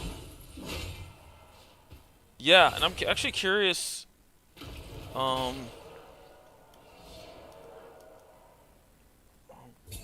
You having fun with the displays there? No, I was trying to see how much gold. Hmm. There it is. Yeah, like Smolder's still still a little behind, like this, trying to sell boots for 6-item type thing. But oh, there's a potential pick on the Smolder here, but Okay, I just have to say, split pushing bot. What were you gonna say? I have to cheer at this point for washed up gamers, if for no other reason than I see one support has a word stone and the other does not. And I'm not saying it's always the right call, but again, I've got my biases, and to me, capping off your build with the item that says more wards says Says a lot about you. yeah. Yeah. Let's see, they might be able to catch out Poppy here. Also want to point out once again the Elder and the Baron timers are pretty synced up. The Elder is spawning first. I think that's going to be the more important objective to take. But I'll be curious to see if we get another split objective call where each team like handshakes one for the other. Ooh, big Zig damage here. I'm not a big fan of the Ziggs build, to be honest. I looked at mid lane at first and I was like, "What? You don't think Bork is good on Ziggs?" But then Yeah, no. I realized that's the awesome. What would you like to see instead? I don't think Seraph has enough value because like they don't have many tools to like get on top of you. So something like Blackfire, if you're gonna go a Lost Chapter item, but if you're not, I think Storm Surge and Shadow Flame, either one of the pen items, has really big value here. Yeah. I think the question is do you think as the Ziggs that you're going to get picked, and if so, do you feel like the Seraphs is going to save you, or is it just going to be like a wasted shield? I personally think Seraphs is quite overrated unless it's into like an assassin that is going to single target focus you. But in the sense of like AoE damage, like if Seraphs procs, you're not gonna get the full value out of it. But I'm gonna shut up here because we got a fight coming on for this Elder Drake. Moo is really looking for that 3-man ult. Yeah, Amumu is trying to get value out of this ult here. So he's not taking any damage either. Yeah. Although he hasn't been hit that much, to be fair. Just kind of walks forward menacingly.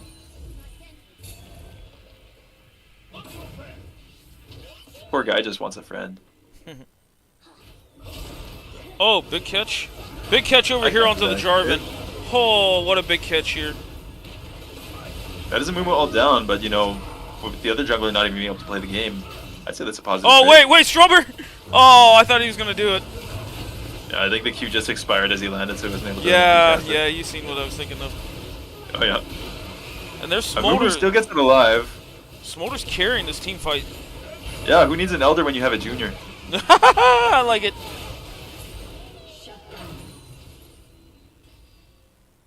Alright, well, Thresh. Is that the... I think they're going for the game watch. here, yeah. I think we're going to see just how far Thresh can get into the enemy base is what he wants to do. I think he was trying to cut off the minion wave, but didn't. But they're going through bots, so it didn't even matter. What I think he's just trying to take the inhib. That's washed up game. This was insane, man. Yeah. This game was nutty. Yes. I want a third game of this, please. Let's go. Just injected straight into my veins, man. Yeah. That's washed up gamers taking game 2 and tying this series up for the playoff hopes here. Holy cow, what a game. Nexus was within like 2 auto attacks of going down for Load the Kennens. Yeah, no, that was... I forgot how close I got, man. That was insane. That was absolutely fucking nutty. Absolute cinema. Who needs Worlds? Yeah. I'm just kidding. I'm really excited for Worlds, but still, I would love to be able to get the opinions on some of the Kennen group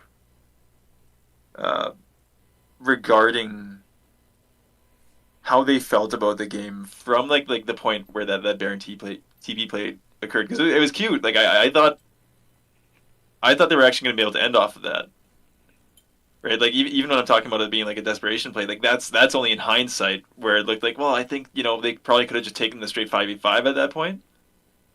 If they forced around the Baron, but it still seemed like it was going to be a successful play. So I'm curious to see what their read on the game state was at that point, if they felt like they needed to do it that way, or if they just thought that it was going to be like a higher chance of ending immediately. Dude, look at the stream. So, they were up by almost 8,000 gold and ended up losing. That's just... Oh, that's so demoralizing. Yeah. Oh, no, Ari was the most damaged that game. Holy shit. Yeah. I did not guess that one. I think the form with which the Load the Kennens comes into Game 3 is going to say a fair bit about their mental. Yeah. Because, like, I think you can easily look at that game and be like, okay, guys, we had it in the bag.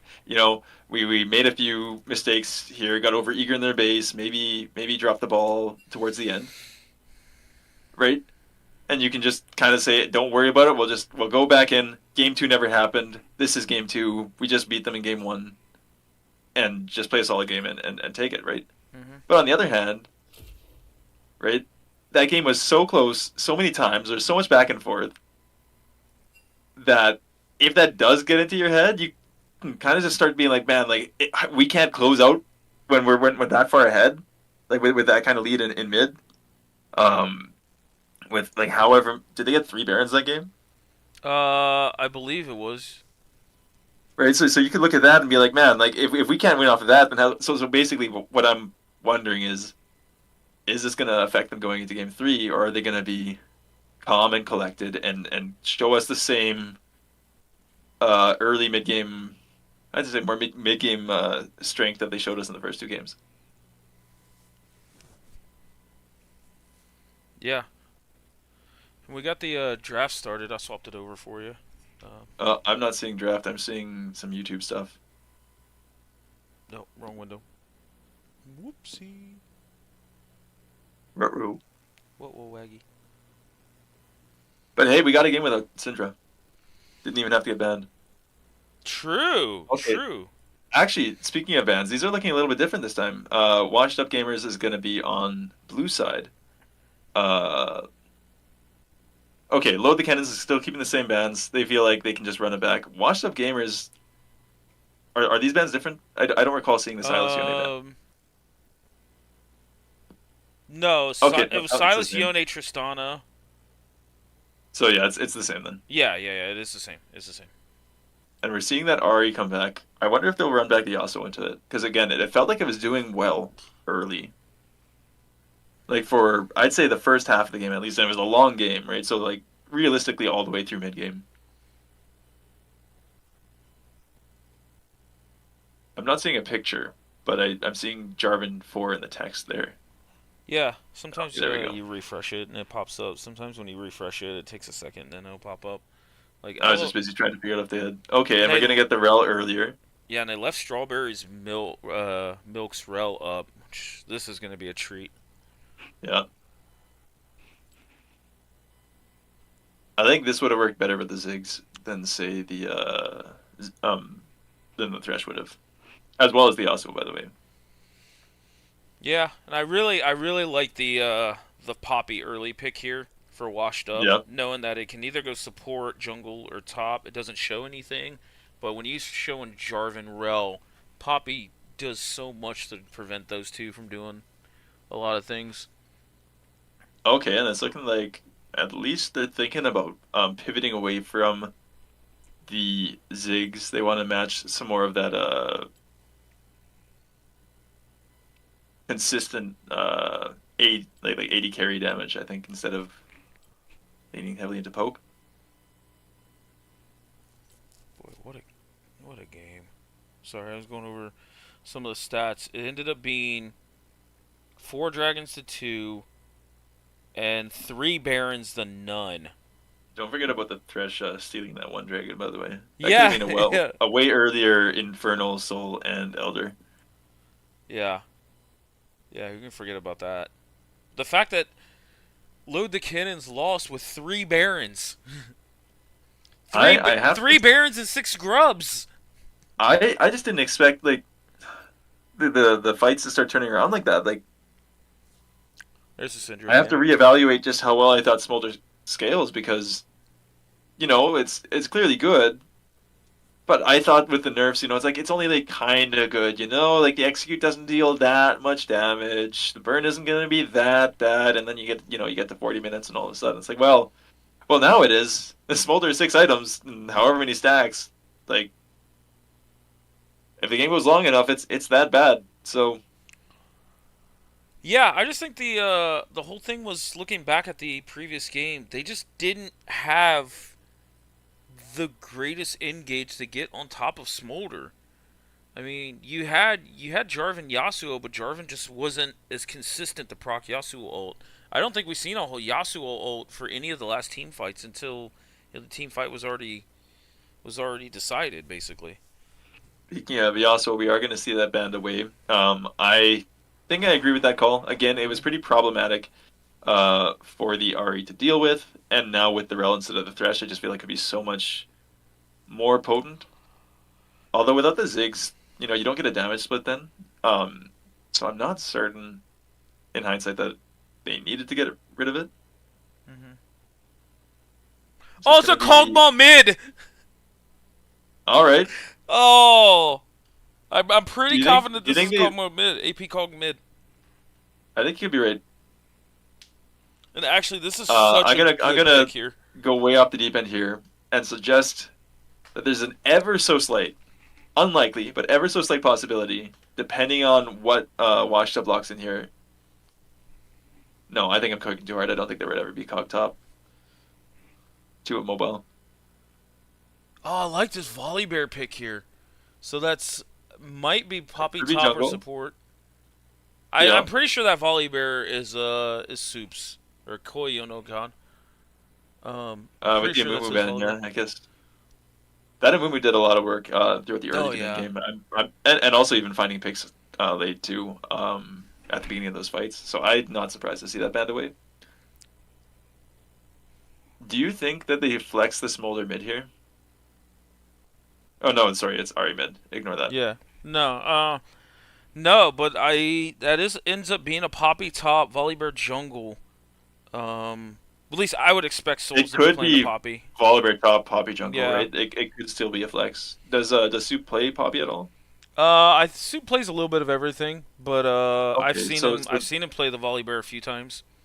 so they do have some flexibility depending on what Load the Kennens drafts here. Well, let's see a Load the Sorry, Kennens the idea I response was to this sitting on, R5. which clearly isn't going to happen. Oh, that's a Malphite. Okay. Malphite, Rel, Jarvan, Oh, they just want Hog and to. Ash firing over top. They Okay. just they want to say let's go and pull all their buttons, and I don't know how I feel about that into a Renata though. I don't. I mean, I like the It's thought Renata into behind it. double carries full engage. Yeah, but the Renata's not gonna get. The ult's not gonna hit stuff like Kog'Maw.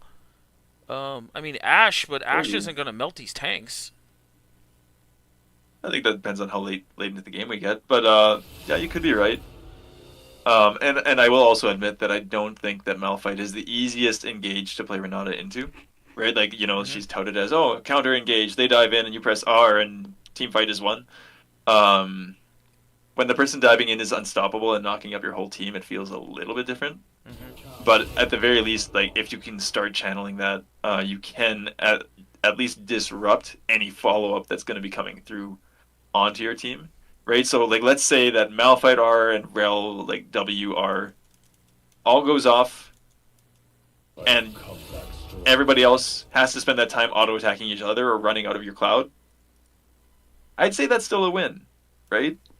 Um, if the carries can't be throwing damage over top of that engage, then that might just buy enough time for you to say, okay, yeah, your CC's down, we can win the fight now. Um, I do think the pick potential with that Ash is going to be pretty scary, and I think they're going to have to watch out for that. But Agreed. I recommend Skippy.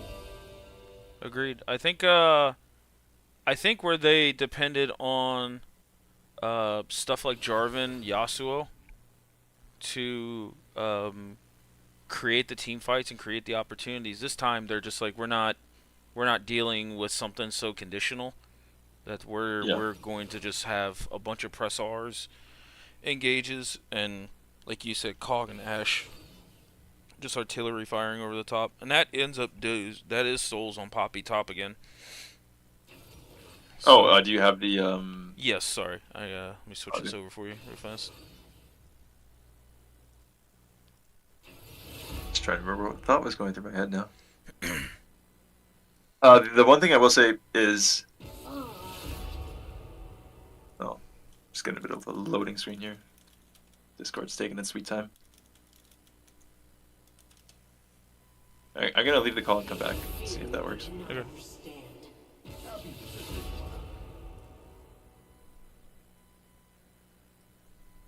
No cure for fools. Yeah, I'm just getting a Discord loading screen here.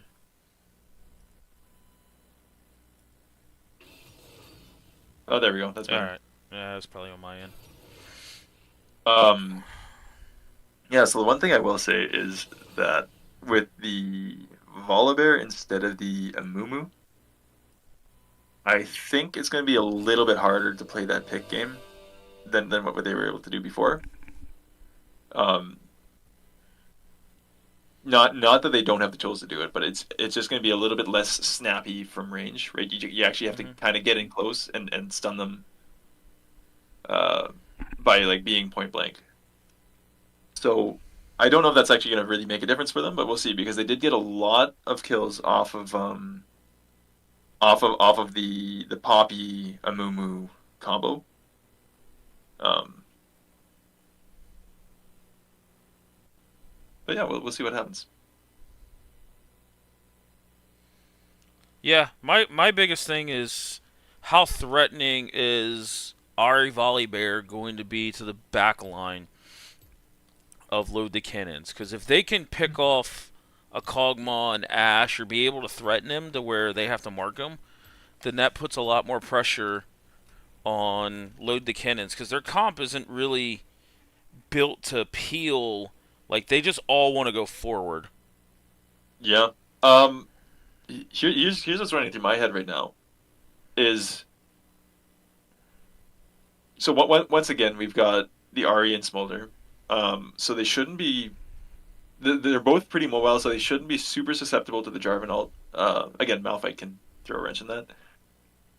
But if I look at Lord of the Cannon's comp, like you said, they're all indexed. Like all of their three frontliners are indexed into going forward and engaging, right? But you've also got an Ashe Kog'Maw, who just kind of like want to rain down fire on their opponents. And since it's mid cog, I have to assume it's going to go AP and be a little bit more of that artillery style. And so I think they actually are going to want to play it slower. Let Cog and maybe Ashe poke down a little bit first before finding those engages, right? Because if your initial engage can't blow them up, then you might be in instant trouble, especially later once Smolder I can't speak apparently. Once Smolder stacks up again, right? So I am looking to see how disciplined Load the Kennens is going to be on letting their carries get some poke down before engaging, or if they're engaging immediately, if they're going to have enough damage, especially if Renata gets her W off onto a key target and they manage to turn that around, that's just going to kind of probably turn the whole fight.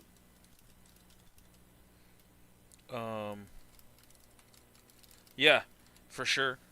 I all think like this. There's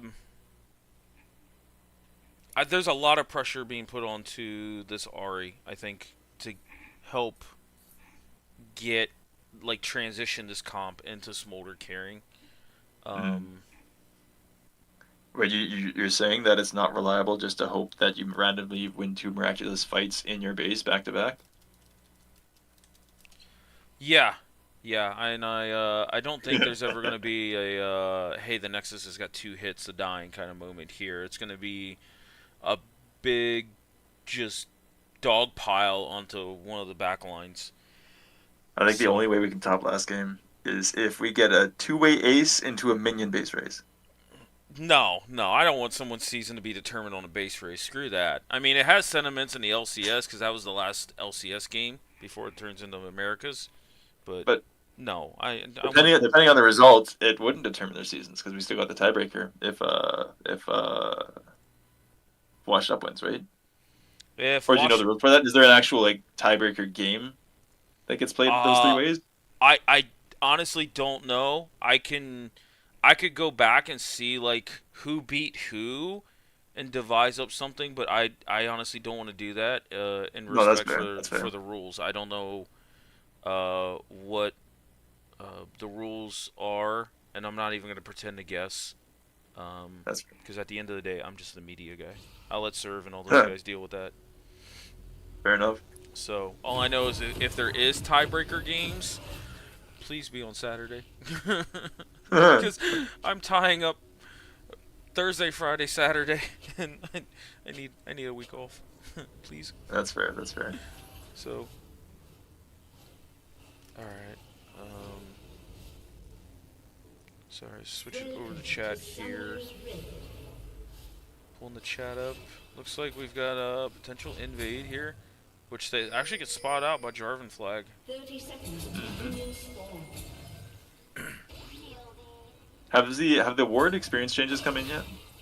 I think they have, but don't quote me on that. Okay. So no major advantage gained in terms of I can level up off of a minion sooner or something like that. I think you have to do. I think someone needs to get solo experience from a ward. Well, I thought the change was that you don't get any anymore. No. I think there is experience for a ward. Well, actually, let's look at Jarvan here. dragging around. Jarvan has, it looks like, no experience. Renata got the Jarvan got like the zombie ward. Renata got the actual. Yeah, I'm not seeing any experience for Renata here. Okay, so yeah, the experience is gone. It's just a bit of gold then. Yeah. Yeah, I'm not. Like, don't quote me on that. But I want to see. oh, AP Cog starts W level 1. Okay. I want to see some heavy focus mid from Soup this game. Mhm. I think again, Cog is an incredibly immobile AD carry, and I think that he should be a point of vulnerability on the map between the Volibear and the Ahri if one can set up the other. We got Z in chat saying there's no experience for wards. So. Thank you, Z. Those changes did go through. I pride myself for reading like all the patch notes, but the last couple ones I've just been catching like stuff that I know affects my game, and that's it. So being literate and not just looking at the letters on the screen helps with that. I think this is a much better lane for Smolder to play into against the melee support. If he can play the spacing game, he can definitely stack up a little bit easier. Yeah, I think the Ashe might be a little bit more problematic in terms of the carry matchup specifically, but I do agree.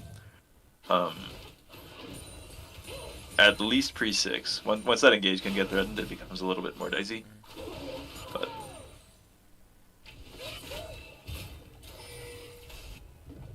But overall, they're looking pretty comfortable. Volibear is already sitting in the enemy jungle here. Oh, and what a since, big damage here. Holy cow.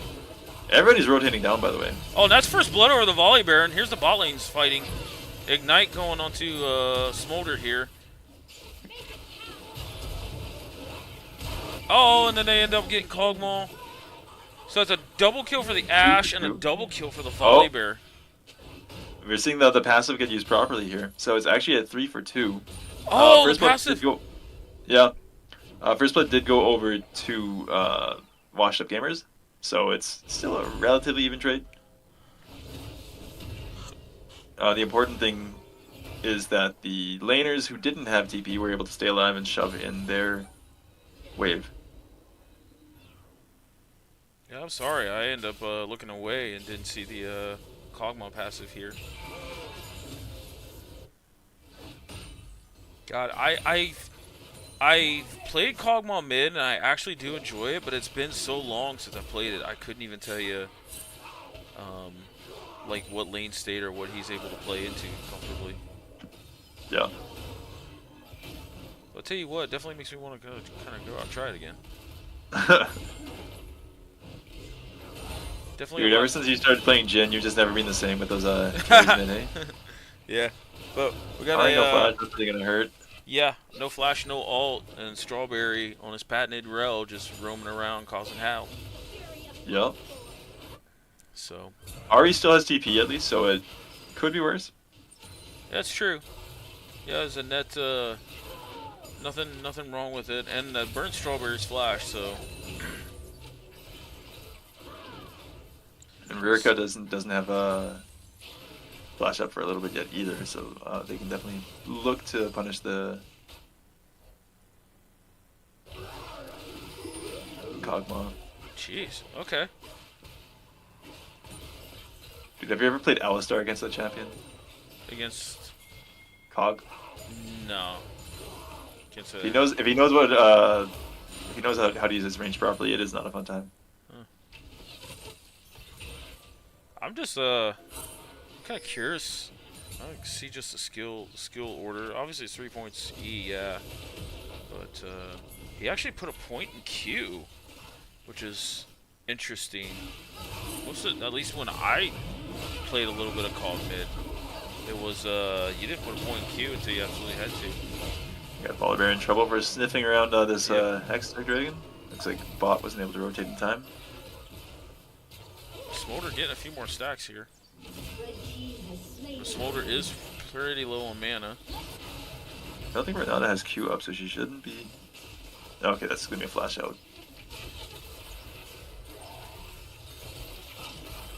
Oh, and the swag flag gets the kill. I have never heard it called that. Wait, you've never heard it called the swag flag? I never have. Oh. That's an old school name for it. I like I seen you respond too, but just looking for chat as he's comment on Cassante. I like it. Yeah, I have to agree. It was pretty funny. Yeah. Well, this is kind of the state of the game that we had earlier in game 2 before Washed Up started to really turn it around. Yeah, the big difference is Washed Up has got a dragon instead of grubs, but Wait. This is blasting one on Malphite. Is this Roa in the tank Malphite? I guess we'll see. Like, if you're able to just one-shot the Smolder, that might be more valuable than being a full-on tank and then having to deal with, like, an execute. I'm actually here for that. Yeah, I agree. I appreciate this. And actually, I've dabbled into the Roa Malphite tech.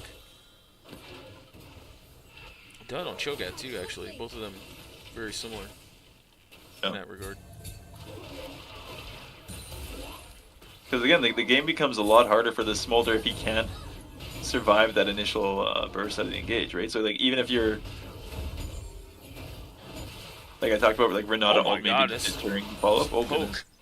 Oh, that's a flash hard. Good roams mid from Strawberry here. Really making life hard for Smoles. Yeah, I think Pun's gonna have to be a little more active on this map to at least try to match Strawberry, because like they're just not getting anything. They're not pressuring this Ashe. I mean, she's only 15 CS down.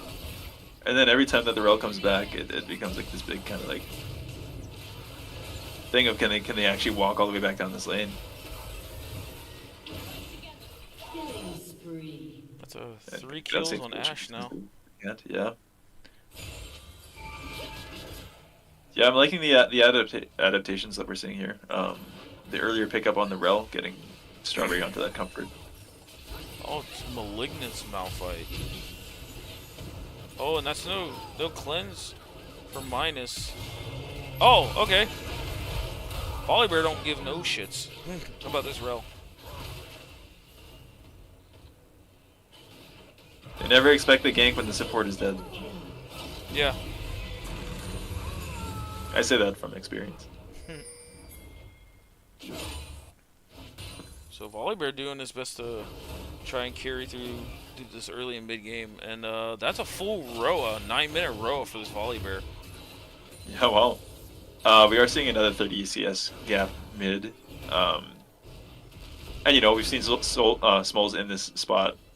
Last game already, he was able to still like come back and end up dealing the most damage in the game, right? So it's not like it's going to be the end of the world, but you definitely don't want to see it at 9 minutes and 30 seconds. Yeah.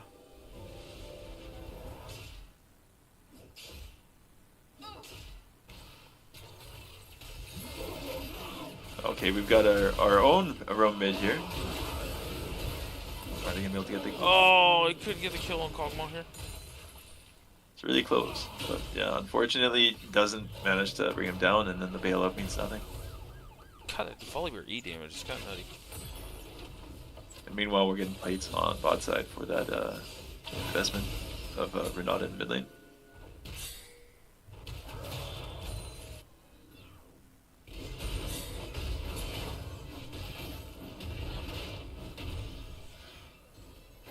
Both top laners just whacking away. Healthbar's not really moving, but Grasp proc's getting traded at least. That's Malignance coming out on Kog'Maw here. Oh, he plays this Kog'Maw quite well.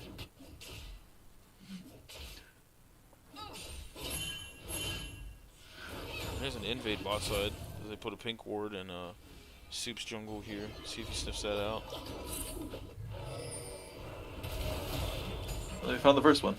Yep. See if they end up making a play. They got a trap set for him. They're just gonna have to ult out if he has it. Oh, Jarvan nice, with the nice premature follow. flag and drag, like predicting the ult over the red buff wall there. If I Oh, saw three that stacks for correctly. Smolder. So it's a big shutdown going over to the side of Load the Kennens here, and that's a second dragon here. So the first time this series we see Load the Kennens actually get the first 2 dragons.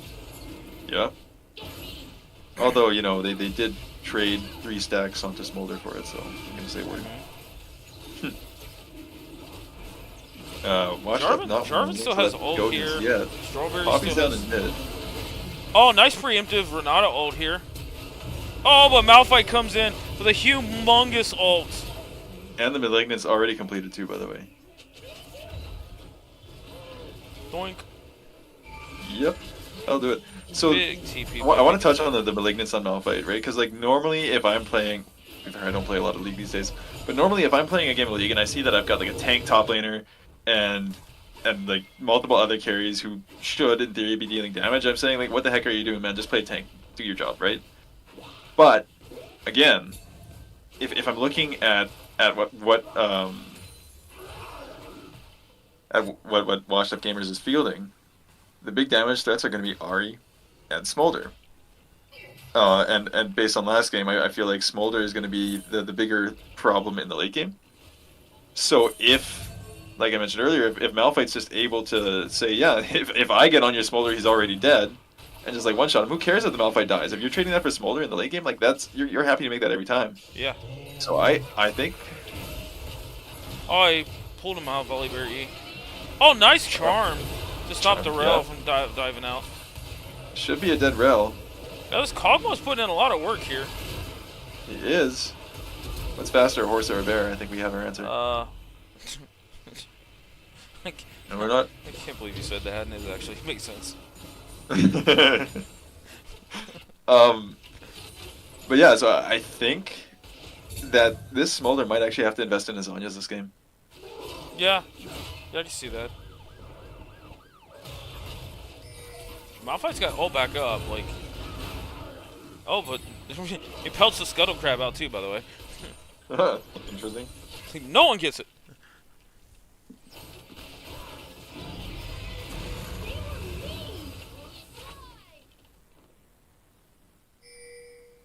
I'm seeing the Ashe ult indicator go up pretty quickly, and I'm not certain if she didn't have ult for that exchange or used it at the beginning, because I was She didn't quite see have how it. started. Yeah, she definitely didn't have it. Oh, okay. It's a pretty long cooldown, the early game.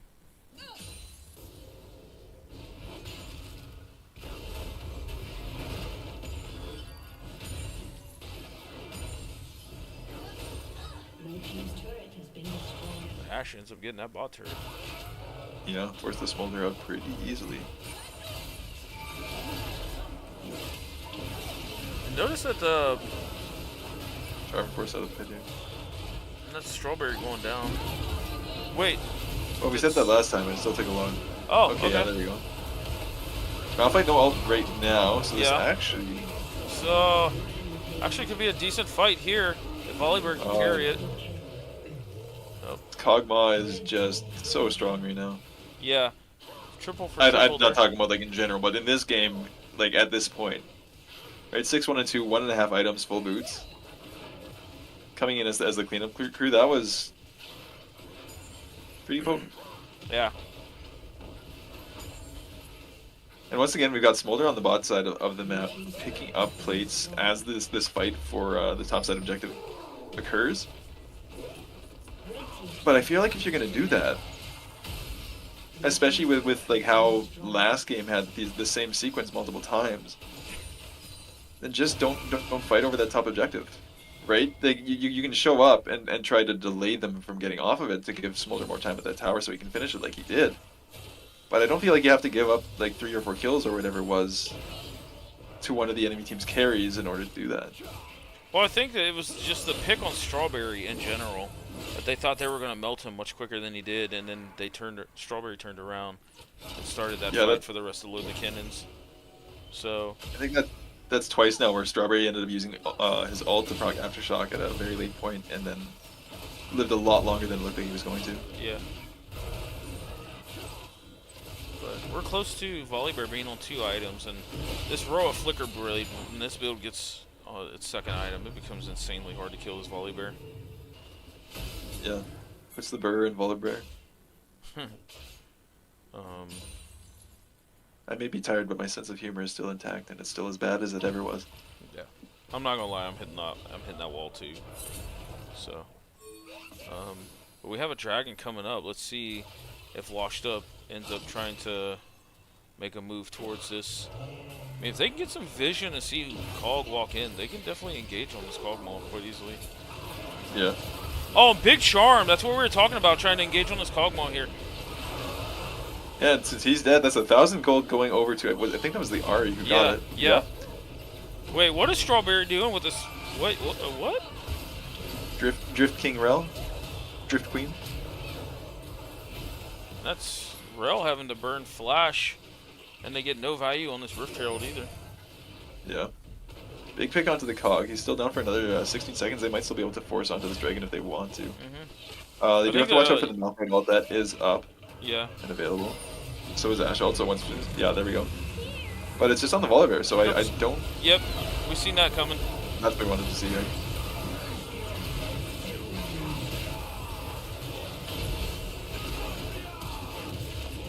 Dude, Jarvan sounds like a flat-up villain.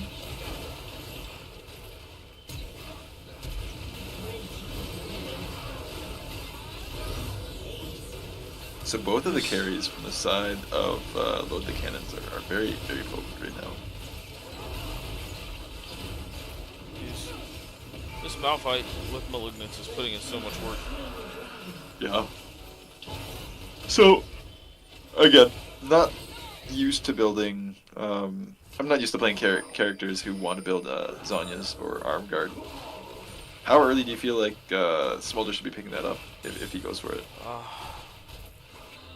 Because it kind of feels like he needs it now, but I don't know if that just hamstrings his build way too much if he goes for it. I think unfortunately it does hamstring his build. I think if he got off the ground a little bit better, you could make an argument to like third item it, but But you know what else hamstrings your build, right? being behind? Being dead. Yeah, can't argue that one.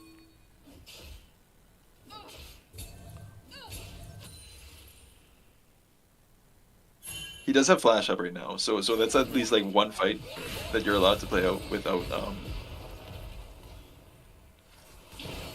having to worry about like not having counterplay into the Malphite.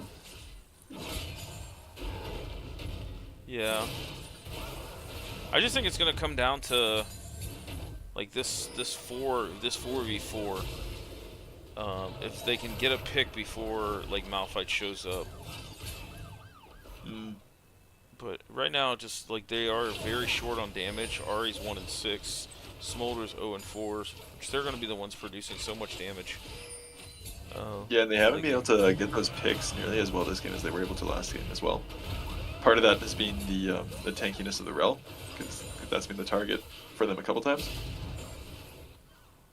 But the other big change from to this game from last one is that, as you pointed out earlier, Load the Kennens are the ones with the dragons right now, right? And they're sitting on Ocean Cell Point. Looks like they're heading over to imminent Baron spawn, but they're sitting on Ocean Soul Point, right? And if you thought that the Rel was hard to pick beforehand, or the Malphite or whoever... Oh, nice flash there. Yeah.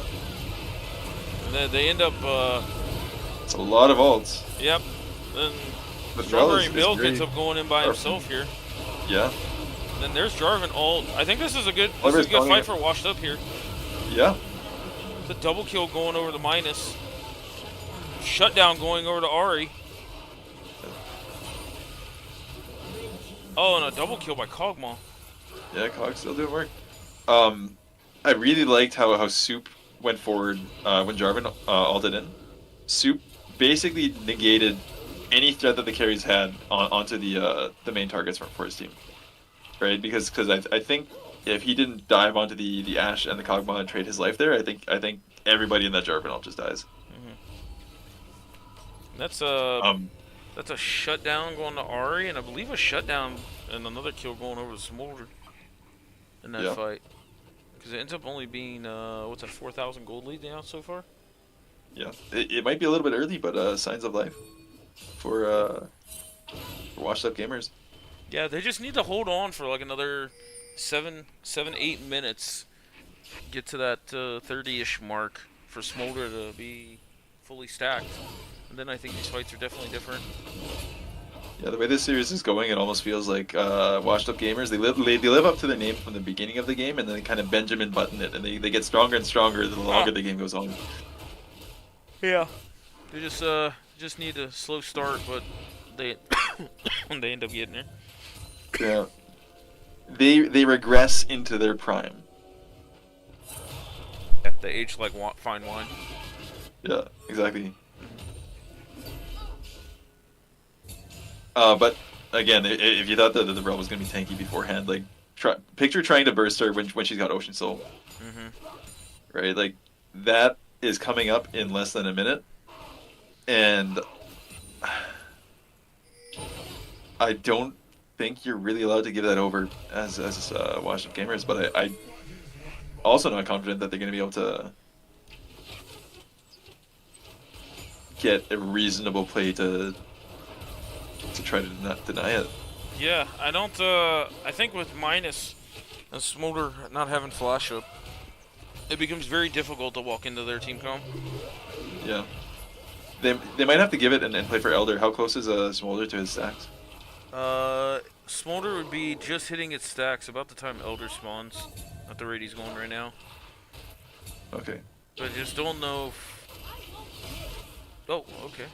I just don't know if you really want to give it over. Like, it is still an Ocean Soul. Yeah, but you kind of have to ask yourself, like, if your options are give over Ocean Soul or give over Ocean Soul and a bunch of kills, right? Then yeah, no, I think you're right on that. if anything, maybe get a desperation play from the Volibear, ult over and try to steal it. But it doesn't look like that's gonna happen. So they're gonna look for a fight. Well, they pelted Jarvan out of here. So, but that ends up being kill onto Volibear here. Smolder did survive, so good for him. But An explosive team fight. he's the only one. Ashe getting a double kill. Yeah, I feel like, given the state of the game and how it's been playing out so far, like that was kind of the most likely result if you're going to fight over that dragon. I feel like you get a lot more value out of trying to pick up some of these objective bounties and stabilize the game. Like, you don't want to give over Ocean Soul, it's going to feel bad for sure. But you at least have 5 minutes until Smolder's, like, so you can have Smolder's Flash can be back up in time for Elder. Right, even if he was to, like, it's coming back up right now, actually. So even if, like, a fight breaks out and he flashes, like, within the next minute, like, if you're able to, like, delay the Elder for a little bit, you can have his fight up for that, or his flash up for that fight. And hopefully you've got his stacks, because at this point you just fell way farther behind. And yeah, it's just not looking great for washed up gamers at this moment. But again, that's how it felt last game too. So.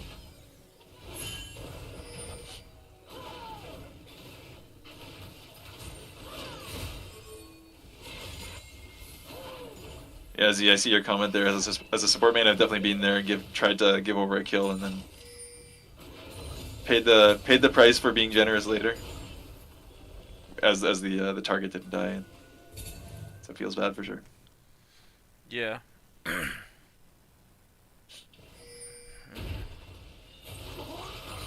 Minus is doing well in the farming, but now he just kind of gets outranged here. That's Flame Horizon for the Kog'Maw, by the way. Jeez. And a big engage on the mid lane turret here. Well, they tried to make a pick onto a Malphite. Are we on different times here? I'm at 25:45.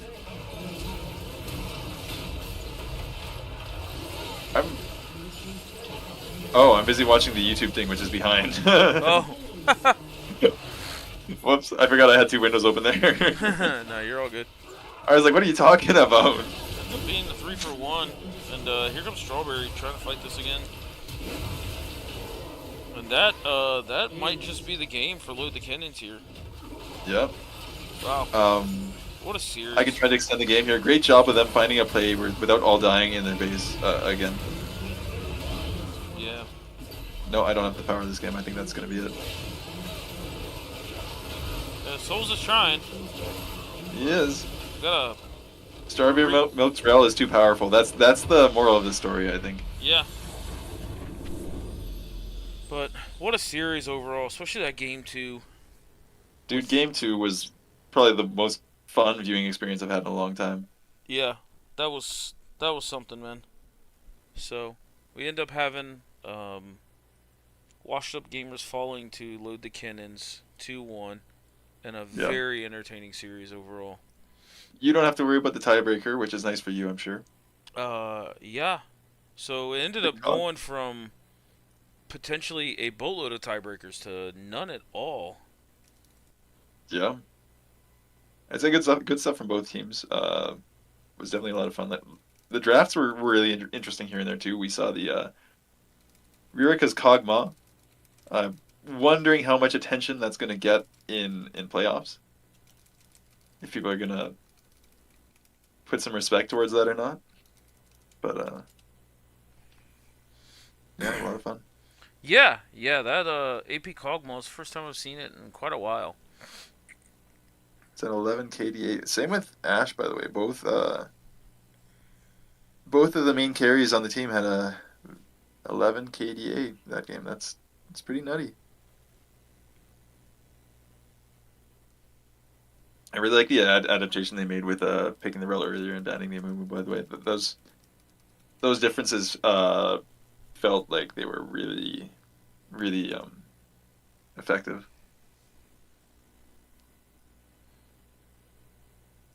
Yeah. So what do you think? Do we look for an interview? Let me see if they are still in there. Um,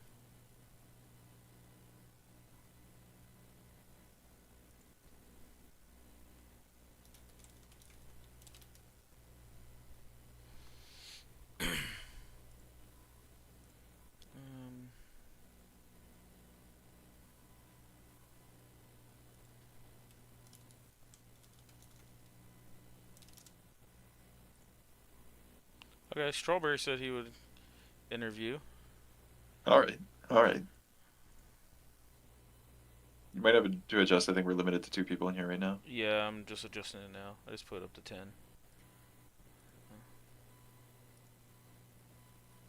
Save change. Yeah.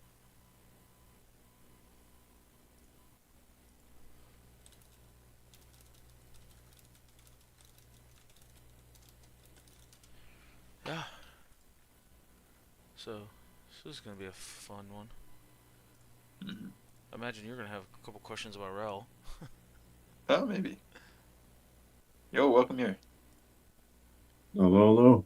Hello. Hey, how you doing, Strawberry? Good, thank you. Entertaining series, man. That was fun to watch. I'm glad you enjoyed it. So, we only got about halfway through game 1 when we started streaming. The previous series was rather short, and I wanted to kind of cast and see what this series would do since it's such a pivotal series for the Group B seeding. What was your thoughts on game 1 overall? Game one, we had a pretty good bit prepared as far as like pick ban goes. So I think our general preparedness was just good for that, and we really liked our draft for game one. So we made a lot of really good rotations this time around. That's how we ended up with 6 grubs, and then we started toppling towers like Lego pieces. Mm-hmm. Yeah, and they really didn't have an answer when we tuned in. It looks like Rurika was popping off on the Syndra, and then Vacant Oh too. yeah, They couldn't yeah. really do anything to Scion. Yeah, I guess Cinder's been pretty strong lately. So he picked it. He was very confident. He's like, "Yeah, I'll take it first. I don't even care." We're like, "Okay." Yeah, it's So pretty potent for sure. Yeah, it's been played 5 times this week alone. 100% pick ban. Well, no, there's one game it wasn't pick ban. But it's like 4-1. and 2 of the games were it at bot lane. So Oh, wow. Syndra's been popping off, but I gotta ask, why is your rel just so entertaining to watch? Um, okay. Well, the real answer. So I was previously a Leona main, and my Leona is the same as my Rel. Just go in anything that I see. If it looks like an opportunity, I'm gonna make it an opportunity. It's kind of the forte. But I did do a lot of like limit testing with the like different builds, using like practice tool for damage and stuff. So I got really, really comfortable with like how much damage people do. So that's why you'll see me like 1v3 for like 5 seconds straight, and then I Jeez. know I Yeah, have to leave afterwards. we noticed a couple moments in that last game where you used your R to proc aftershock, and then like it looked like you were about to die, and then like you said, you just like lived for 5 seconds instead, and then just like turned around Yeah. for your team. So it's aftershock coupled with I think it's unflinching, where every time you get CC'd you get bonus armor and MR. So for those few seconds also, that's just an additional like I don't know what 5% that I get. Plus I'm stealing their armor as I'm punching them or like with the lance. Yeah, So like it does stack up pretty significantly. It just takes a little bit to really get used to. Jeez. for sure. I've got a few questions, more like team and a little draft focus as well. Sure. We touched on the Syndra. Was there a reason? Because it didn't get banned or picked in game two. Was there a reason that you guys pivoted off of that towards the Yasuo, or just kind of Um, felt like changing it up? that's just what Rico wanted. To be entirely honest, he saw the Arya pick and he wanted to play for Windwall. Okay, Um, and so we kind of tried to do our best to give him some opportunities to pair up with that. So like, adding Thresh to the mix and stuff like that. for sure. Um, how did you guys feel in the middle of game two? I know there was that play around Baron where you guys went for the double TP into the base. Oh God, yeah. Yeah, and well, because during that play, like I thought it was really neat, and it looked initially like it was gonna work. Um, in hindsight, between that and then working around like trying to deny the Dragon Soul, because that was all off the back of a couple fights that went poorly in their base. So I was wondering, was that just a play where you guys just thought, hey, this is our quickest, easiest way to end the game, or was it more of you felt like you were under pressure to deal with like getting outscaled by Smolder, and you just wanted to end because you were worried about the way the direction the game was going? Okay, so no holds barred. If you go talk to the boys after this, I'm not even gonna lie to you. I knew this was gonna be a problem as soon as they locked in Smolder. So I was actually very peeved when they griefed me a little bit, and I told them to end, but they thought I said don't int or like don't end instead of don't int. Oh, So okay. those couple of bad plays were really sad. So it wasn't so much like they were worried about Smolder, but I was worried about Smolder. And I Okay. tried to give them opportunity, and I was like, okay, well, look, I don't know if you guys saw it towards the end, but I like walked into their like towards the like side of their base to put a ward in, for that like I think it was Elder actually. Okay. I Um, don't remember if I saw that or not. okay, but I was also a dumbass and put down more wards, so I deleted my own ward, so I couldn't give them the play. Oh, That okay. might Yeah. have won us the game after checking over it again. So 'Cause I did um, check the base a couple of times on the map looking for wards, and I don't think any of the times that I actually glanced at the map that I saw any. uh, I think it was around 40 minutes. If you guys check that later, I put some wards down back there, and Okay. then we went for Elder, and I placed more, and I overwrote the ward. So totally my blunder on that. So That always feels bad. um, yeah, but it was at the end of the day, it was pretty funny that how that all worked out. So then, the final question I have on that regard is going into game three, you guys kept the same bands once again. So it looked like you didn't. Correct me if I'm wrong here. Like my estimation is, it looked like you guys felt like game two, it wasn't so much of a draft issue, right? Like just kind of felt like the game kind of like fell apart for whatever reason. So it seemed like you guys were pretty confident just to like run back the same bands and say, yeah, that was like not a big deal, right? Were you guys like shaken up at all over that loss, or did you just feel like it was fine? Um, well, like I said, all honesty, I was the only one that was mad. So, yeah, I was a little peeved, and I told them I was like, look, I'm a little upset over that, but they since we chose Red Side for Game 3, we knew that we're gonna have like um counter for somebody, so I think they were just overall in a better position. And then I was, believe it or not, I was the one that told them not to ban Smolder in first rotation, Okay, just because I didn't know if they were gonna pick it or not again. But right. I figured if they let Rel through again, I have an answer to whatever he can throw. Hmm. Yeah, So it was kind of like not just us. I guess it was like a team effort on that one. It was like, oh yeah, I think we're okay. Now we're prepared for it, and we're not gonna end. So, yeah. um, Well, thank you for those wonderful plays in game two, because I think that has to be, out of every game that I've watched in this league this split, that's probably the most entertaining one. So oh well, I I'm glad appreciate you you guys enjoyed it. playing that out that way. Yeah. Well, Yeah. thanks for having me, boys. Yeah. No, Of course. appreciate you coming on here. And you got any thoughts going into the playoffs now? Um, yeah, I'm looking forward to it. It's been fun up until this point. I look forward to what's coming up in the near future. Also, I'm gonna throw out to Boone and my old homies from Team Scorch. If you let my rail through, you're going down. You guys know this. Make sure to ban out all of my champions. Yeah, I seen the game three draft, and when they didn't ban out Rel, I seen the way it goes, and you just blind picked it. I'm like, okay, this is looking really really good for them already. The where like the Yeah. Thresh, it just didn't look like you had you just needed more just go buttons, Oh, in that dude, game two I comp. I was 100% the scapegoat that entire game. I died for everybody. Yeah. I've felt that before. That's the support life. It's pain. Yeah. Well, all in all, if I look at this now, it looks like you guys are gonna potentially face the Boomer Squad, All right. um, which they had a 5-1 or 6-1 record. So, um, Oh well. yeah, they're pretty formidable. But I'm just curious. I'm just really excited to see like the bot lanes from Group B, go up against Group A, because Group A's got some really good bot lanes too. Don't get me wrong, but Group A's just mad talented and top laners as well. So, um, it's gonna be fun. Forward to it.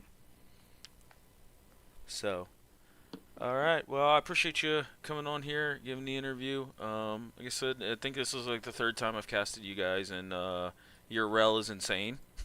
It was a lot of Thank fun to you. watch. Thank you. So, Yeah. now I'm scared to see if you lock in Leona. I'm gonna get super excited too.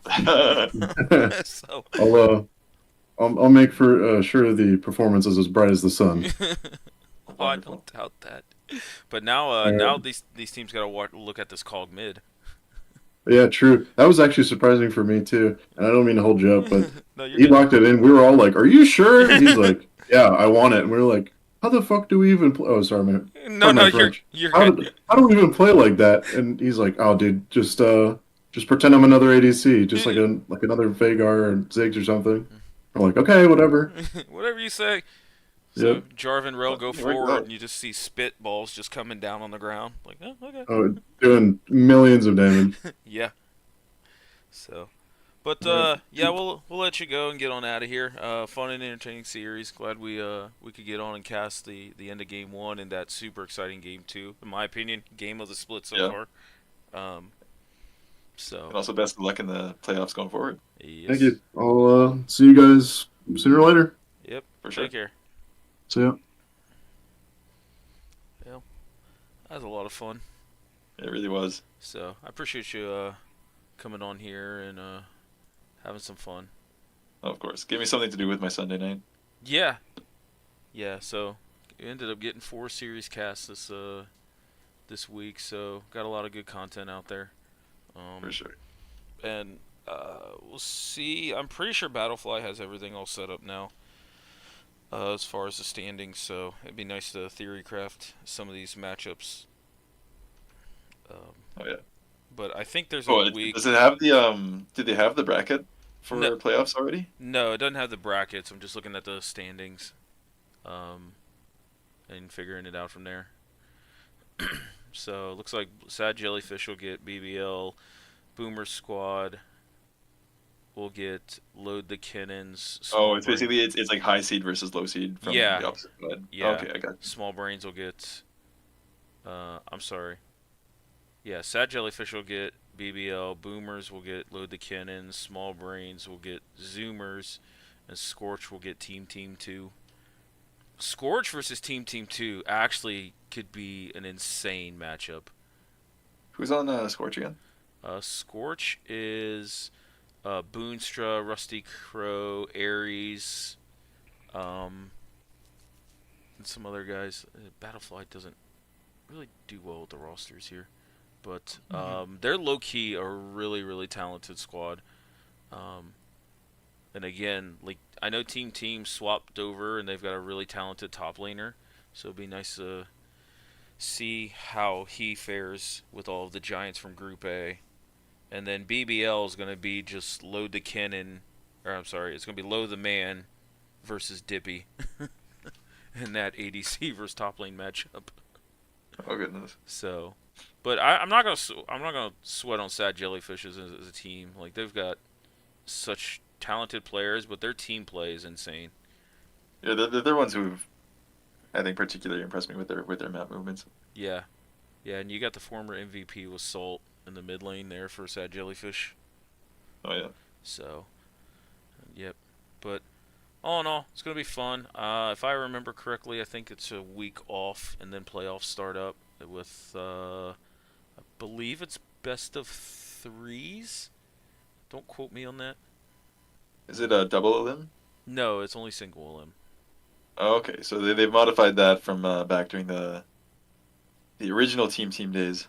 Yeah, yeah. The Rec League was a double limb back in 2023, was it? Yeah. Yeah. So, but all in all, bro, I appreciate you coming on and casting for me. For sure. It was a With fun me. opportunity. Yeah, got to see some exciting league get played, and don't have any tiebreakers, which is great for this guy.